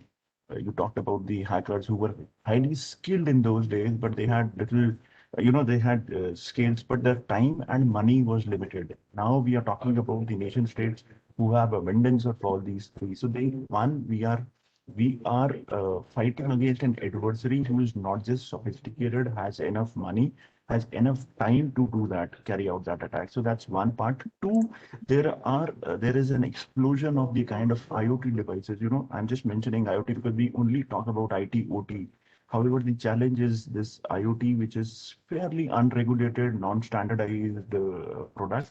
And third, which is slightly difficult topic to approach, are the regulations. You know, the security professionals are bound by certain rules and regulations. There are so many, I would say, fragmented regulations which are there in the market, whereas the attackers do not obviously follow any of these. So they have the, I would not say advantage, but you know, they don't adhere to any of these things, whereas a professional has to work in a certain boundary, keeping in mind certain regulations also. Therefore, it's a difficult battle to fight, but yes, there are tools available, and has been rightly pointed out that the tools are being used by both the attacker and the defender. Great, wonderful. So that's a great point. Attackers do have advantage. They don't have regulators, that's true. But along with that, another great advantage they have is they need to just win once. Whereas you as the defender, you have to win every time. Huh? So it's a very unfair battle. Let's move to Mr. Devnath. Great to see you again. And I love the painting in the background. Very beautiful one, Mr. Devnath. So it reminds me of a painting by Van Gogh called The Blossoms. Though that was in blue and white, this color combination is different. But, so over to you. What are your thoughts? Because because good to see you, good to see all the other panelists. A lot of them have been meeting virtually on and off during this pandemic time. Good afternoon to all of you. Because we are running late, so I will be quick to the point to what Bikash you have asked, how the landscape has evolved. Yes, for my industry, that is the transport and railways industry, it is basically an open industry where the data is supposed to be shared in real time. So we can't be so much of a choosy about not sharing data with our customers. So it's a sort of an open kind of environment. In this, we are finding, unlike the banks and all other utilities, we are finding that more of state-backed actors who want to disrupt the operations, they are trying to attack, and they are trying to get the data and the patterns, how the movement is taking place. Whatever we have observed in last few years, mostly from the very friendly neighboring countries. So they are trying to get into the data which they can analyze and find out that how certain critical sectors are transporting their things over the railway network. And being the railway network being as large as it is, it's normally not possible to connect the dots unless and until there is an expertise involved in it. So we are also having a concern, growing concern, that our employees are not properly cyber trained, or for that matter, cyber security is a afterthought. They are not cyber trained to detect these attempts of collection of data from various sources and then analyzing them to find out the patterns. Basically, AI ML is being used by the adversary before we could use them to our advantage. Over to you, Bikash. Thanks. That was a great point. Very interesting point. So let's move to Mr. Raman. It will be great to hear your thoughts. How do you see the landscape changing? Good afternoon to all the panelists, and thank you for inviting me to share on this my thoughts amongst the panel of this elite group. Some of the points which I would like to mention, they have been touched upon by Dr. Yask also, because we share almost a similar kind of industry and similar challenges. So these this threat landscape, when we talk about the threat, talking about threat is incomplete unless we talk about vulnerabilities as well. So that there's the other side of the receiving side of it. So along with the threat landscape, the vulnerability landscape has also increased. That is the kind of the more and more kind of the way we have been doing business, and we are proposing to do business now. There is a vast change which is taking place, and suddenly there's an interest. What has happened actually, that in the times of COVID, we were not prepared for such a big rush towards the digitization, and particularly the remote teleworking and stuff like that. So they were implemented on a emergency basis without much consideration for that, and it was then actually something which is not conceptualized since beginning. Since the conceptualization, doing an afterthought and patching work is normally incomplete. So that itself has left certain kind of a set of vulnerabilities for all the threat actors to really take advantage of. And the work from home, that itself is there, the endpoint security, the endpoint devices back at home, the kind of Wi-Fi connectivity which is there. And all those things have put in a very vast attack surface also for them. So that has also added different dimension all to it. So the talking about threat, will be incomplete unless we talk about the way vulnerabilities are growing. So that is what I want to put across. And one more thing is basically when we talk about the other point was touched by Mr. Devnath, that this is between trained and untrained, the war between trained and untrained. See, the organizations per se who are there, the users, they are who use the technology and the kind of technology which we have, that that entire thing is not as sophisticated. We have what we have been talking about is only perimeter security all along, the network security. But now this entire session is about application security. That applications and the applications normally the common parlance that is we talked about is apps.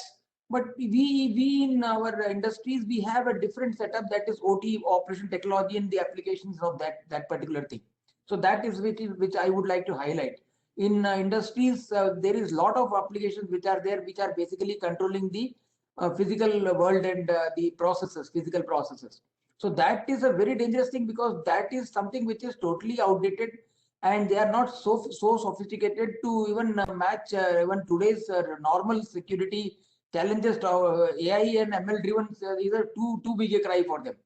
So they are not even prepared for even normal kind of a thing, ground level security kind of a thing, because they have been air gapped and they were away from these things. So, but the need is also come to even connect to them also. So it opens a different kind of vulnerability landscape. IoT is another challenge, because sudden IoT, this thing, of course, that is not there in the industry where I am into, that is upstream oil industry. But in the refinery and the consumer-driven industries which are there, like IOCL and all that, that is definitely a challenge. So those also, this machine-to-machine which is happening, machine-to-machine and machine-to-man kind of a thing which is happening. And a lot of things are talked about these devices, and they are not that much prepared, and their embedded technologies are there, and they come, they are the real, not much of security can be built in around them. So that is very correctly told by Dr. Yask also. So that is the thing. And the last which I would like to underline is the regulatory framework which is there. Another, between trained and untrained, there is a regulated and unregulated also. There's a trade-off between that. That the adversaries are totally not regulated. They are free to take any path, and they are there to take any kind of measures. While as we have certain regulatory kind of thing, like for instance, the industry, because ASSOCHAM is an industry body, so there are a lot of regulations to how to go about, say, even vulnerability analysis, and what kind of players we should go to, or what kind of cloud we should go adopting, what kind of for which kind of data. The other thing what I would like to tell is that every industry uses a vast landscape of data which has different kind of classification. Security classifications are there. This thing has a different risk associated with that. So that matching with that, the security has to be adopted. All the things, every medicine is not suitable for every kind of a thing which is there. So there is a vast variety of security attribute of a different data and different information asset. So accordingly, the security solutions have to be built around them, so fit to that particular class. So these regulations which are there, they are somewhat confusing. But now what the government has come out with certain baseline audit requirements and all that, that at least sets the streamlines at least the common, least common factor kind of a thing which is there, that has been brought out. So that is helping us. But nevertheless, it is more or less the industry is left high and dry to have their own kind of determine which kind of things where they want to give what level of exposure. And there is when it comes to regulatory framework, there's a difference. And so there is no comparison between we and say Australia, or we and the other country and other things, because the entire industry, we government in particular, we operate under certain regulatory regime, and that changes from place to place, and the challenges also are different. So the CISO have to determine their own kind of a solution the given environment. So this is the challenges which we have, and the board, I would request from here that there should be a homogeneity amongst the kind of a thing which is for say as far as regulatory framework is concerned, and the even Make in India kind of thing, the skill sets which are available in Make in India will be the outside whatever we go expertise. So this has to be balanced out. So this is what is required. These are the challenges which we are in the period of finding, and we are looking at to zero-based security and all that also in the days to come. So we are we are evolving along with this kind of a scenario. This is what I would like to say from our side. Thank you. Sure. Thanks. That's a lot of very interesting points. Starting from regulations to how the attack surface has changed, and especially due to COVID, how people had to aggressively go online. So let's move to Mr. Chander, and you are seeing the cybersecurity from a very different viewpoint, which many of us are not seeing. We have different views of this elephant, right? And we are seeing from various different perspectives. So it'll be great to know from your side. I mean, you are with the police department. You have some very interesting insights, which probably we don't have that kind of access to information. So, Mr. Chander, what are your thoughts on the kind of changes that you are seeing in the threat landscape or in general that you want to add? Let's spend 1 or 2 minutes, and then we'll get to the next part of our questions. Mr. Chander, are you able to hear us? Can you hear me now? Yes, we can hear you. From my perspective, I would say that the threat landscape can be divided into 3 separate areas. One is the petty cyber criminals who operate individually or in a group. This was not a problem at all to such a serious level in India, except that some people will lose some money here and there, and most of the times the amount was also not much. But now what are we seeing is that there are certain pockets which are emerging, like Jamtara has become so famous in this regard. Now the Jamtara type of criminal gangs which are operating from a particular region, they started operating in Delhi, they have started operating in Gurgaon, Faridabad, and so many other cities. It's a coaching industry going on, where cyber criminals who have got experience, and now they start teaching or coaching some other petty criminals, and then they are also getting involved with the so-called Nigerian gangs, as we call them, particularly from some South African countries. So the local cyber criminals, Indians and the Nigerians, together they form a very deadly cocktail, and the amount of loss which people are facing is running into now crores. From thousands, now it has gone to crores. This kind of nexus was also seen in case of Cosmos Bank of Pune, where a lot of cyber mules from India were employed to withdraw the money, and the back-end operations and the other technical stuff was carried out from abroad. The second part is of the threat landscape pertains to government sector or organizations per se. Now in government, we have been seeing a large scale phishing attempt continuously on sensitive organizations and sensitive individuals holding higher offices in government. This has been going on for a very long time, particularly from our neighbors. I would not like to name a particular country, but you can all guess that. The government officers or the officers in the sensitive departments are not fully aware of the spear phishing attempts and the NIC backbone of government communication also has a lot of issues. They have been tightening it. Recently, they have again introduced two-factor authentication. They are also geotagging the IP addresses from where the access is getting controlled. But this threat landscape is evolving, because in one recent case, the hackers were able to use email ID which was lying dormant of a government officer, and then they hacked into that from abroad using various camouflage techniques. So the IP address could not be tracked. And then from that hacked email ID, they were able to spread the malware as if it is coming from a particular officer within the country itself. So this is continuously evolving, and the response mechanism from the organization side is also improving, but I would say there are large gaps, and a lot needs to be done. Coming to the critical sectors of the government, as rightly said by others also, that a serious regulatory framework is needed. When I was in NCIIPC as Center Director, we had to come out with the guidelines for the critical sectors of the country. But the mandatory requirements, like in GDPR or like any other Western countries, those are still not there. So this is by and large regulated by the industry themselves or the sectors themselves.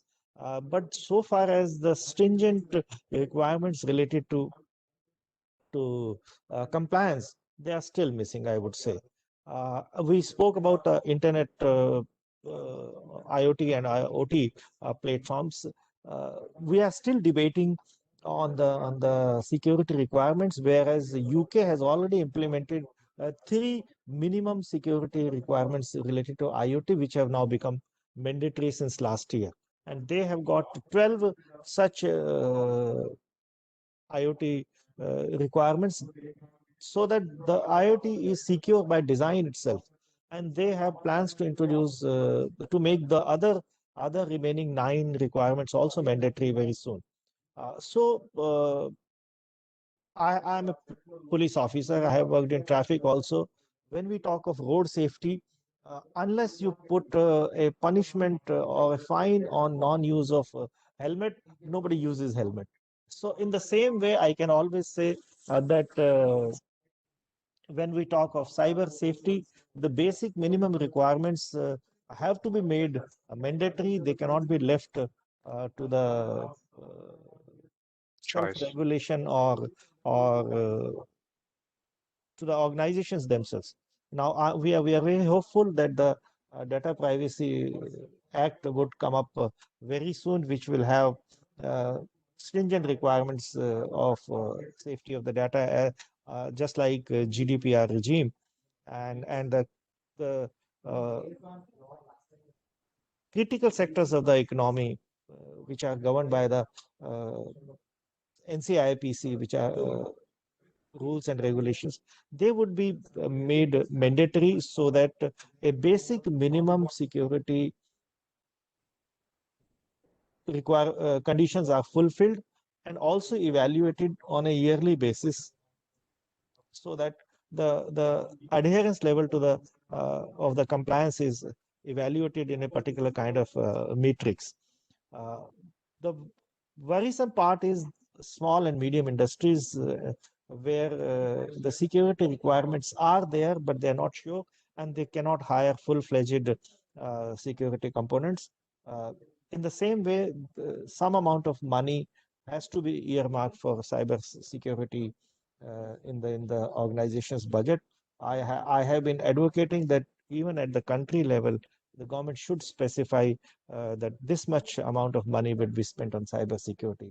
Just like the 5-year cyber security strategy of UK, I have seen the previous 5-year strategy also, and the current 5-year strategy, which is going to come end very soon. They had dedicated 1.5 billion pounds for cyber security. That kind of statement from the government and from a particular organization which wants to secure their critical assets has to come up. That without money, nothing comes. The CISO doesn't work. The various cyber security operations don't take shape, and it remains only a talk. So finances are the crux of everything. So the earmarking a particular budget for cyber safety is a must. So great point. Thank you. Thank you so much. Let's move to James. James, will ask you the next question, unless you want to add something to the first question as well. So please feel free. So the next thing which I wanted to kind of bring up is on the cloud. And before we get into that, I remember when I was a kid, my grandmother used to say that don't put money in the banks because banks can be looted. And it's actually true because in at the time when she grew up, there used to be dacoits who would go and loot a bank. That was the fact. So much later, when banks were relatively much more secure, she was still more kind of comfortable with keeping money in in the pillows rather than in the bank. So one question which I had for all of you, but we'll start with James, is that is cloud also going through a similar evolution? There were those days when using a third-party cloud obviously had a lot of concern. Just like banks in the early days were not as secure as today, but today banks are probably the most secure place to keep your money, at least better than the home. So the question is cloud today better than storing data at your home or maintaining your own servers and data center, etc.? Are we already there, or what is the future outlook like? In future, do you think it is going to be like that? So we'll start with James, and we'll also then open it up to any of you on what do you think on cloud and the future of cloud when it comes to security compared to doing it yourself. So I've worked with a lot of different organizations in the region, and thank you very much for the question, Bikash.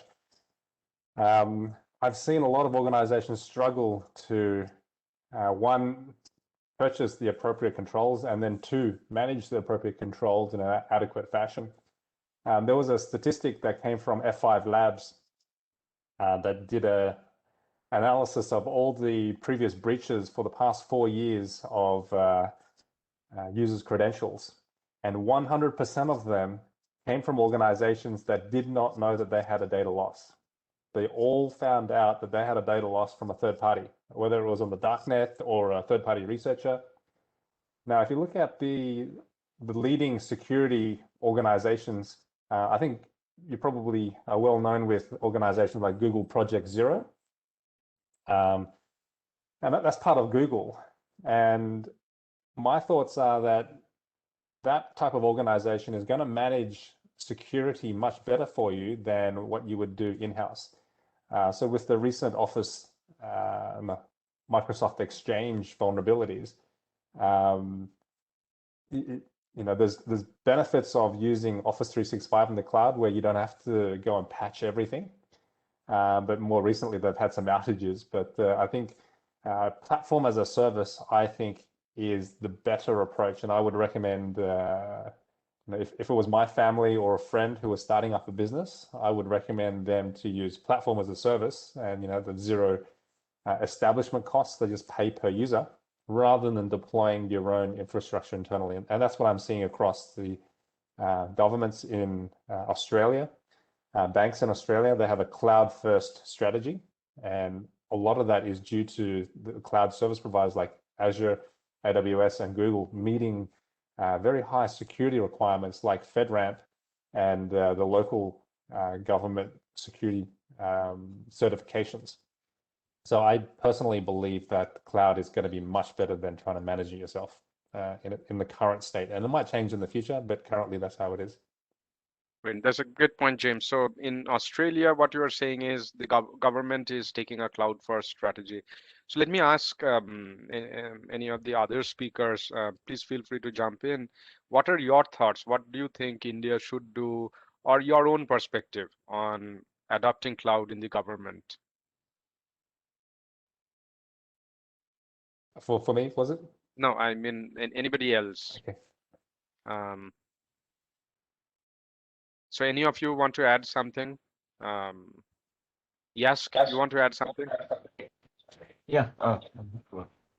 Right. I think cloud certainly holds a lot of promise, but and as was just mentioned by James, yes, it does from a security point of view, it does offer a lot of value. But I would just like to highlight one point. Although in the current state, I think most of the companies are probably not utilizing the full capacity and the capability that the cloud offers. But at the same time, I am personally observing there is a slight shift in the way the security is being positioned by the cloud providers.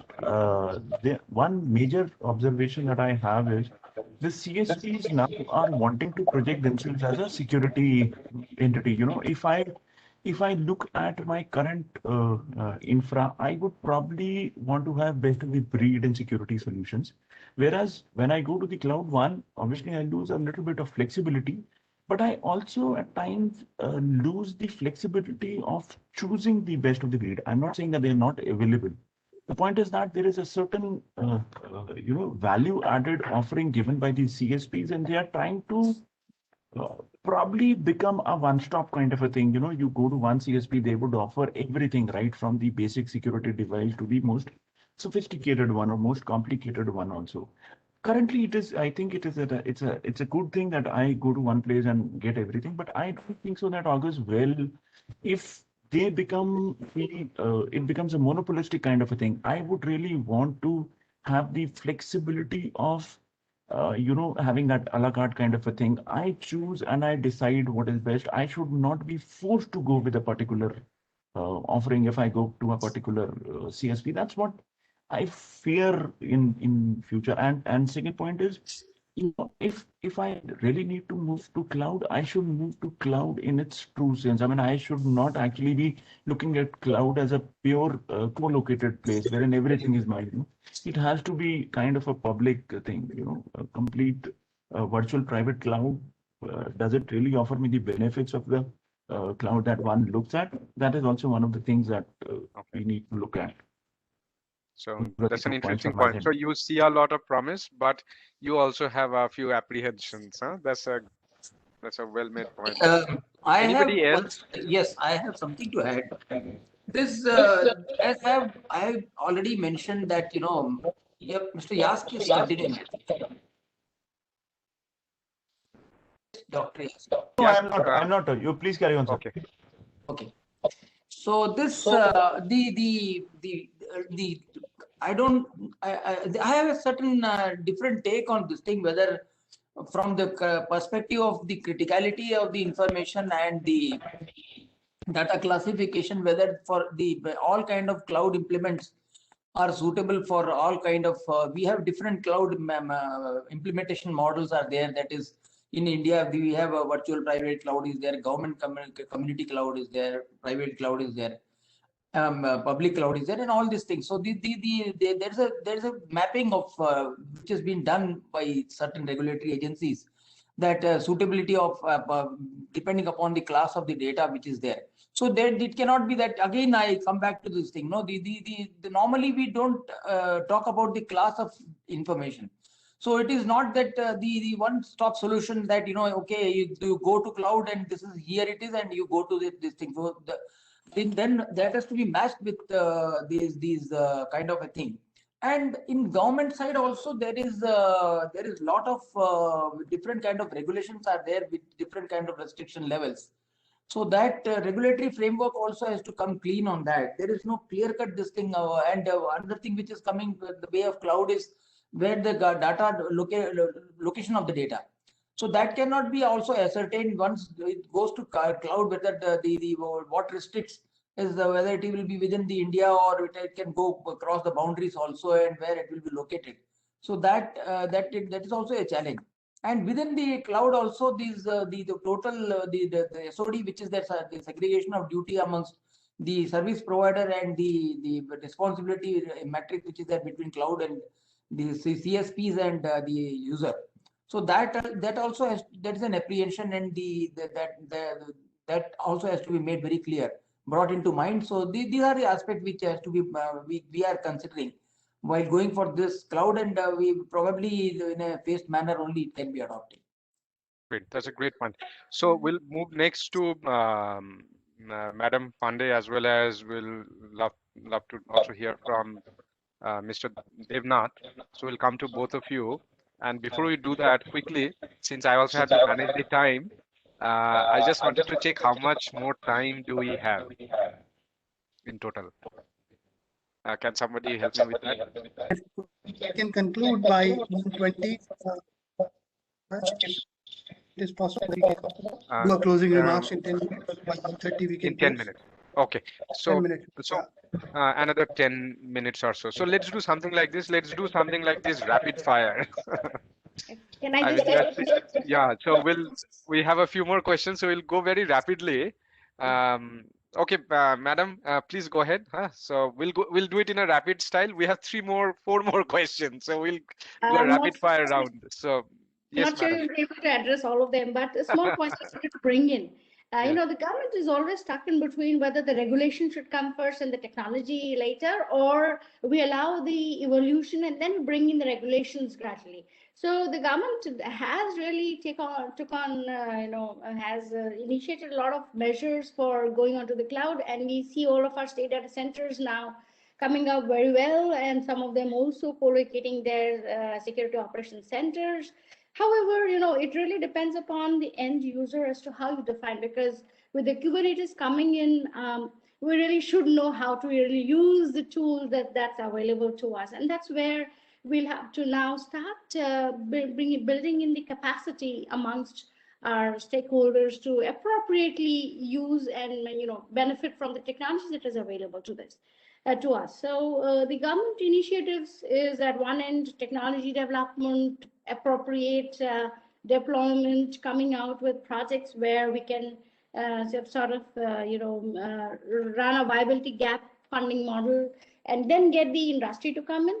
The other is when you bring in regulations, like you would see that the Ministry of Electronics and IT has not only worked on the Information Technology Act and is regularly amending it, but it is also working on the Data Protection Bill. And we actually brought out way back in 2016-17 a whole roles and responsibilities of CISOs. The importance of CISOs came in suddenly for us. We also brought out the CCMP, the Cyber Crisis Management Plan, and we have been insisting on people really following the ISMS, the Information Security Management System, and following the 27001.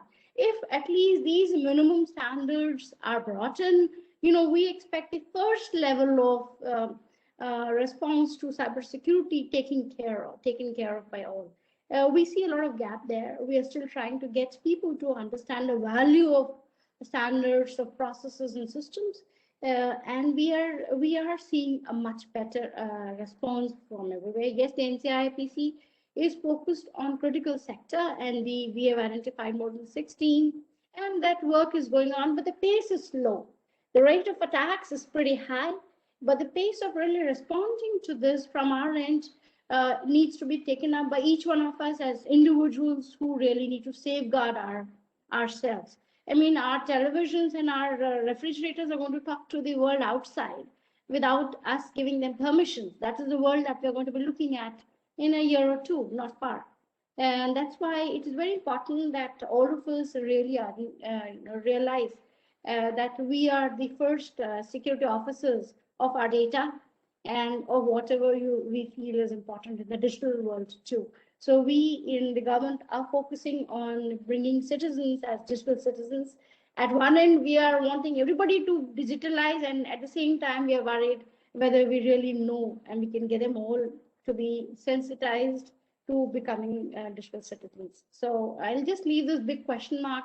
It's on all of us. Each one of us are one of the weakest links, and each one of us can be the best support system for a country to be secure.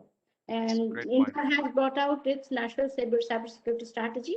It will be soon available, and we'll all be working together, therefore, as a team from all sectors. It will be all the governments and the other sectors working together towards national security. So you'll hear that very soon from here.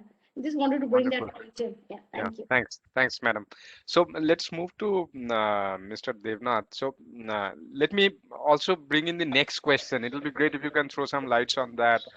So traditionally, security had been more of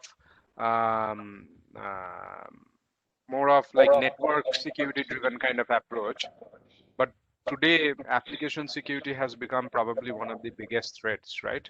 So it'll be great to hear, how do you see this transition from network security to application security? What are some of the challenges and trends? Yes, because I will be short and to the point. Sorry for my voice for last 2-3 days. I'm not having a proper voice. Everybody has talked about a lot of things going around in space of law, act, enforcement, cloud, difficulty in going into the cloud because of application and all that. But we have to realize that the applications will keep on developing because they enable the business. And when the business is there, then everything moves. Security is nothing if there is no business. This we have realized during the pandemic also, during our passenger train operations and all that. So I cannot focus on security unless and until there is a business of applications running on them. Coming to the how do we enable this security within the changing applications as well as the move towards cloud.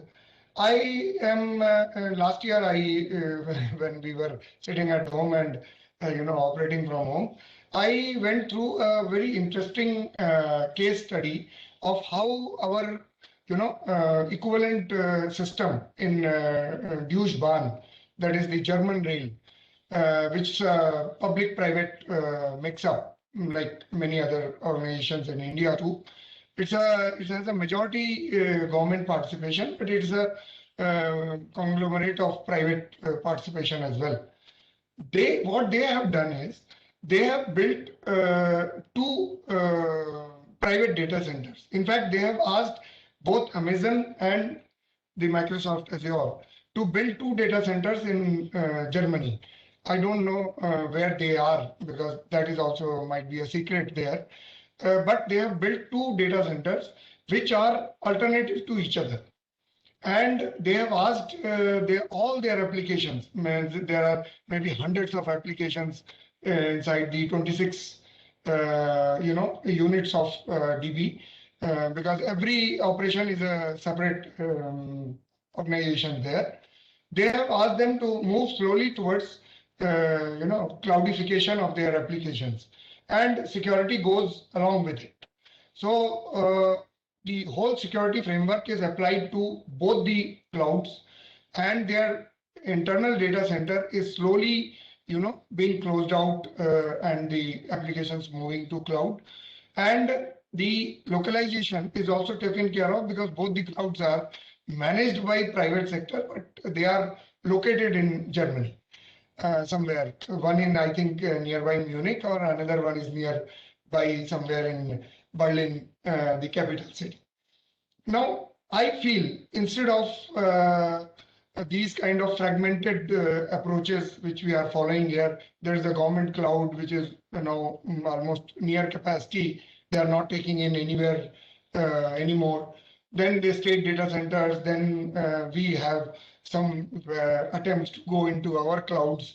Amazon is there, Azure is there. I think we should combine together and ask these private partners. We can't do without them.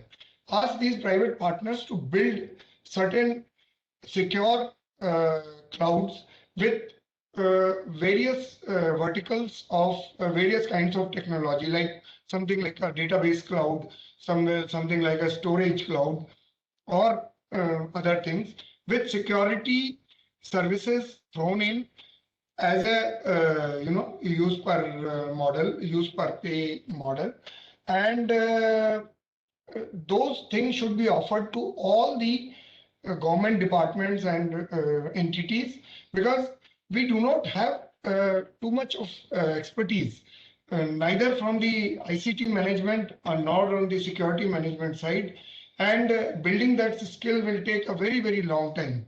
The kind of muscle 30,000 people for Amazon Cloud or similar numbers in Azure, we can't build those skills and maintain those skills in the government sector, whatever may be our intentions, good intentions, and our systems may be. We can't.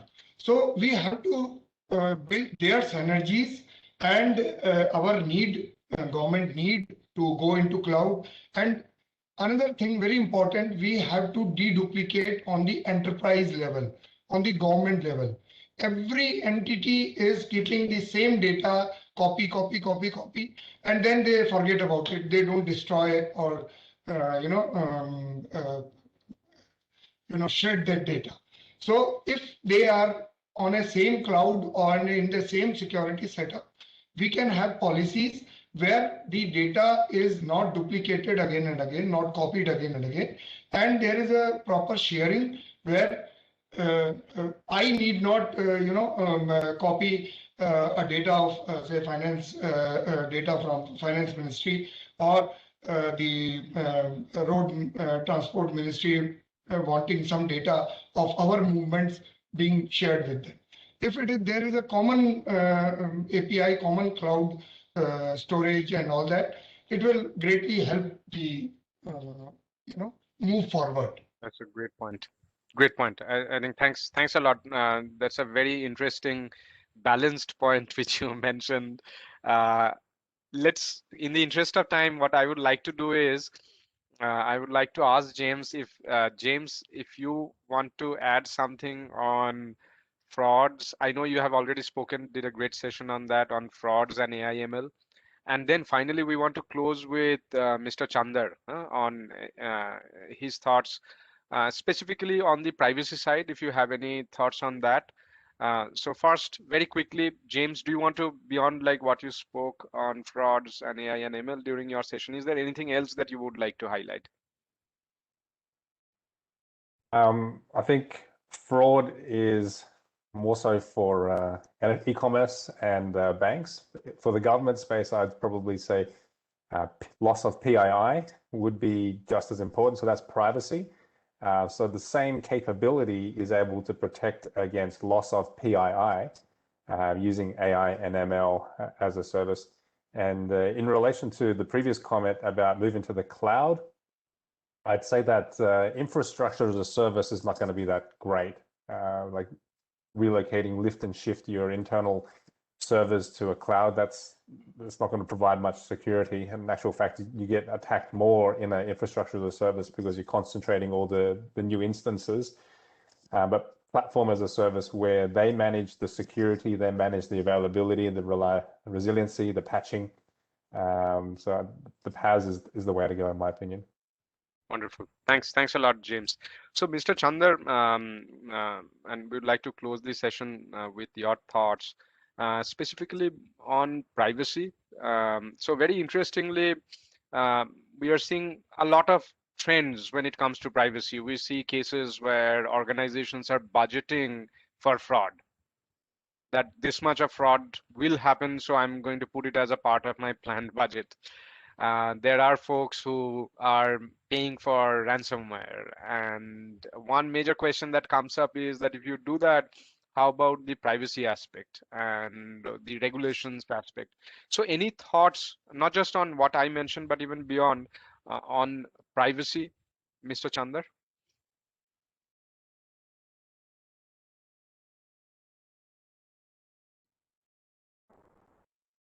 Mr. Chander, are you able to hear us? I Dr. think Chander, there is some kind of a voice issue. Okay.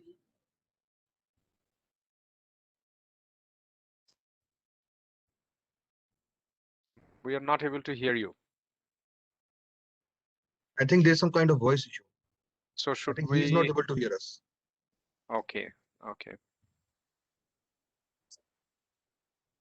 So anybody else will quickly on the privacy side, anybody who wants to add, and then we'll close. I know we have to close this session, everything by 1:30, and I'm kind of overshooting by the planned time by already 4 minutes. If I consider we started a little bit late. Anybody on a quick closing remarks on the privacy side? Okay, sure. So I would like to then thank all of you. Over to you, Deepak. Yeah. Thank you. Let me build that, Bikash, before I close this session.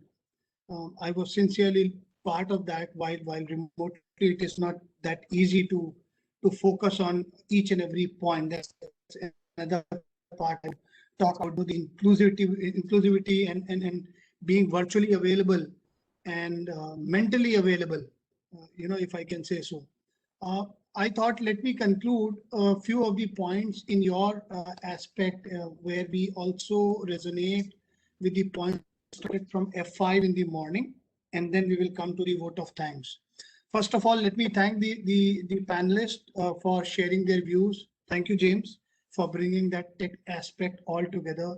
Dr. Muktesh, I can see, he's been, talking on a lot with not only the policing factor, but also in terms of how it has to derive the realistic view, and similarly from various panelists all together who have spoken about their point of view. In generic, if I summarize, the pandemic has accelerated two mega trends, and this is not only relevant to this topic. Even I'm taking a seat for a minute as a CISO for Microsoft, and our chairman and MD for India, Anand, spoke about that, in one of the news information recently, that, there are two mega trends which are very relevant, and it came resonating on this topic. So I'm taking that opportunity. The first one is cloud-led. I heard a lot about cloud being cloud native, hybrid, on-premises, whatever it is. And the AI innovation, unfortunately, innovation with the, ethical hackers, and on the other side, on the cyber criminal side. But with cyber criminals and nation state attackers becoming more sophisticated, there has to be a requirement, which Deepak ji also mentioned, Deepak Virmani ji from I4C, that there is an industry collaboration, which is very, very pertinent in this point of time. Sharing threat intelligence, point number 2, is very, very important. Protecting against cyber attacks of any means, any time, whatever technology you use with an integrated approach, built-in approach, not the bolt-on approach, is going to be the need of the hour. So it will need multiple parts, not just a complete unit, but perhaps the most important, it must start with the recognition that government and the technology need to work. Soft hurdles that when we are talking about new technologies, Dr. Tulika ma'am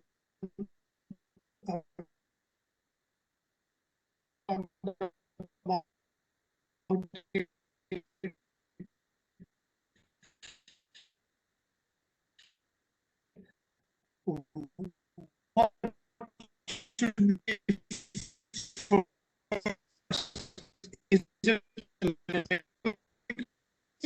security or the public security and privacy need to be part at the heart of every developer.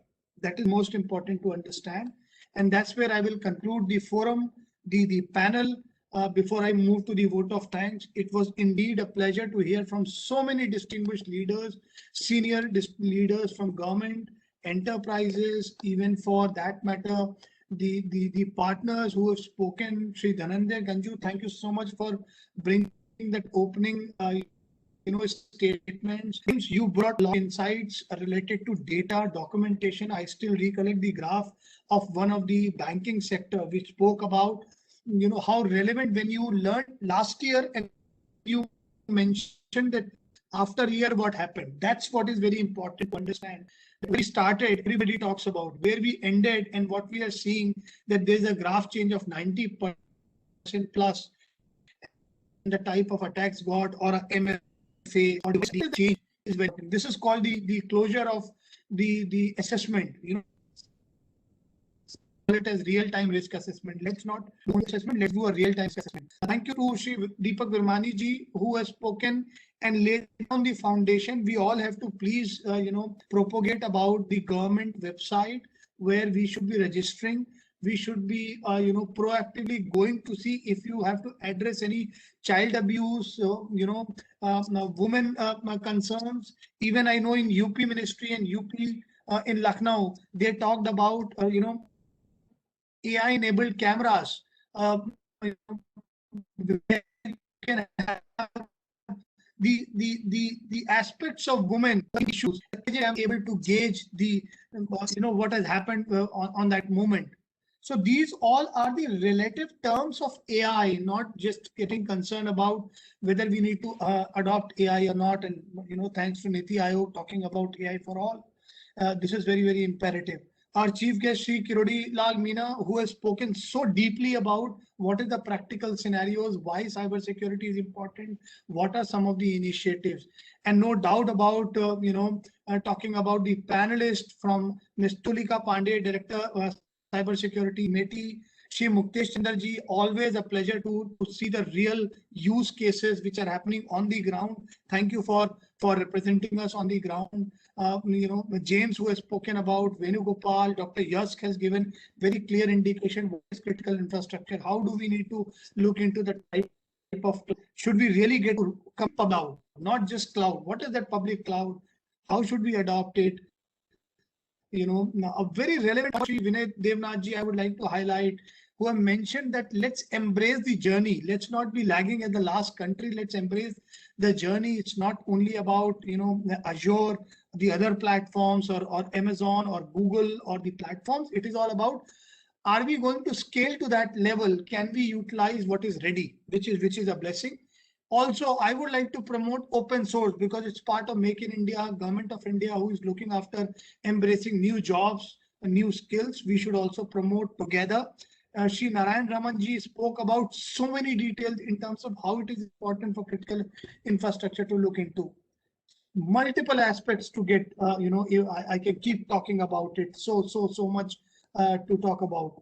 We are collaborating with National Skills Development Council of India, we as in Microsoft, to provide digital skills to 1 lakh youth, and with the All India Council for Technical Education, AICT, to provide 1500 courses, modules to next generation, because that is a generation which we all together need to be ready to address cybersecurity and to build that focus. With that, it is a humble thanks to all the individuals who have been on call, the distinguished leaders, panelists, heartful thanks to you. I hope you all have insightful session, lot of learning together. I would like to conclude this session with a warm thanks, and I hope we will see post-pandemic, post-vaccination, a real world physically being available in the forums to see the digital empathy as well as the physical humanity and learning all together. Thank you everyone for joining in today. ASSOCHAM team, is there anything we need to conclude on? We are good to go on closure. Sir, thank you, sir. I would also like to thank on behalf of ASSOCHAM to all my panelists, and most importantly, the guests who have stayed till late. And we look forward to welcome you in the another chapter of this cybersecurity conclave that we're organizing. Thank you very much. Thank you, everyone. Have a good day and see you soon. Thank you. Thank you.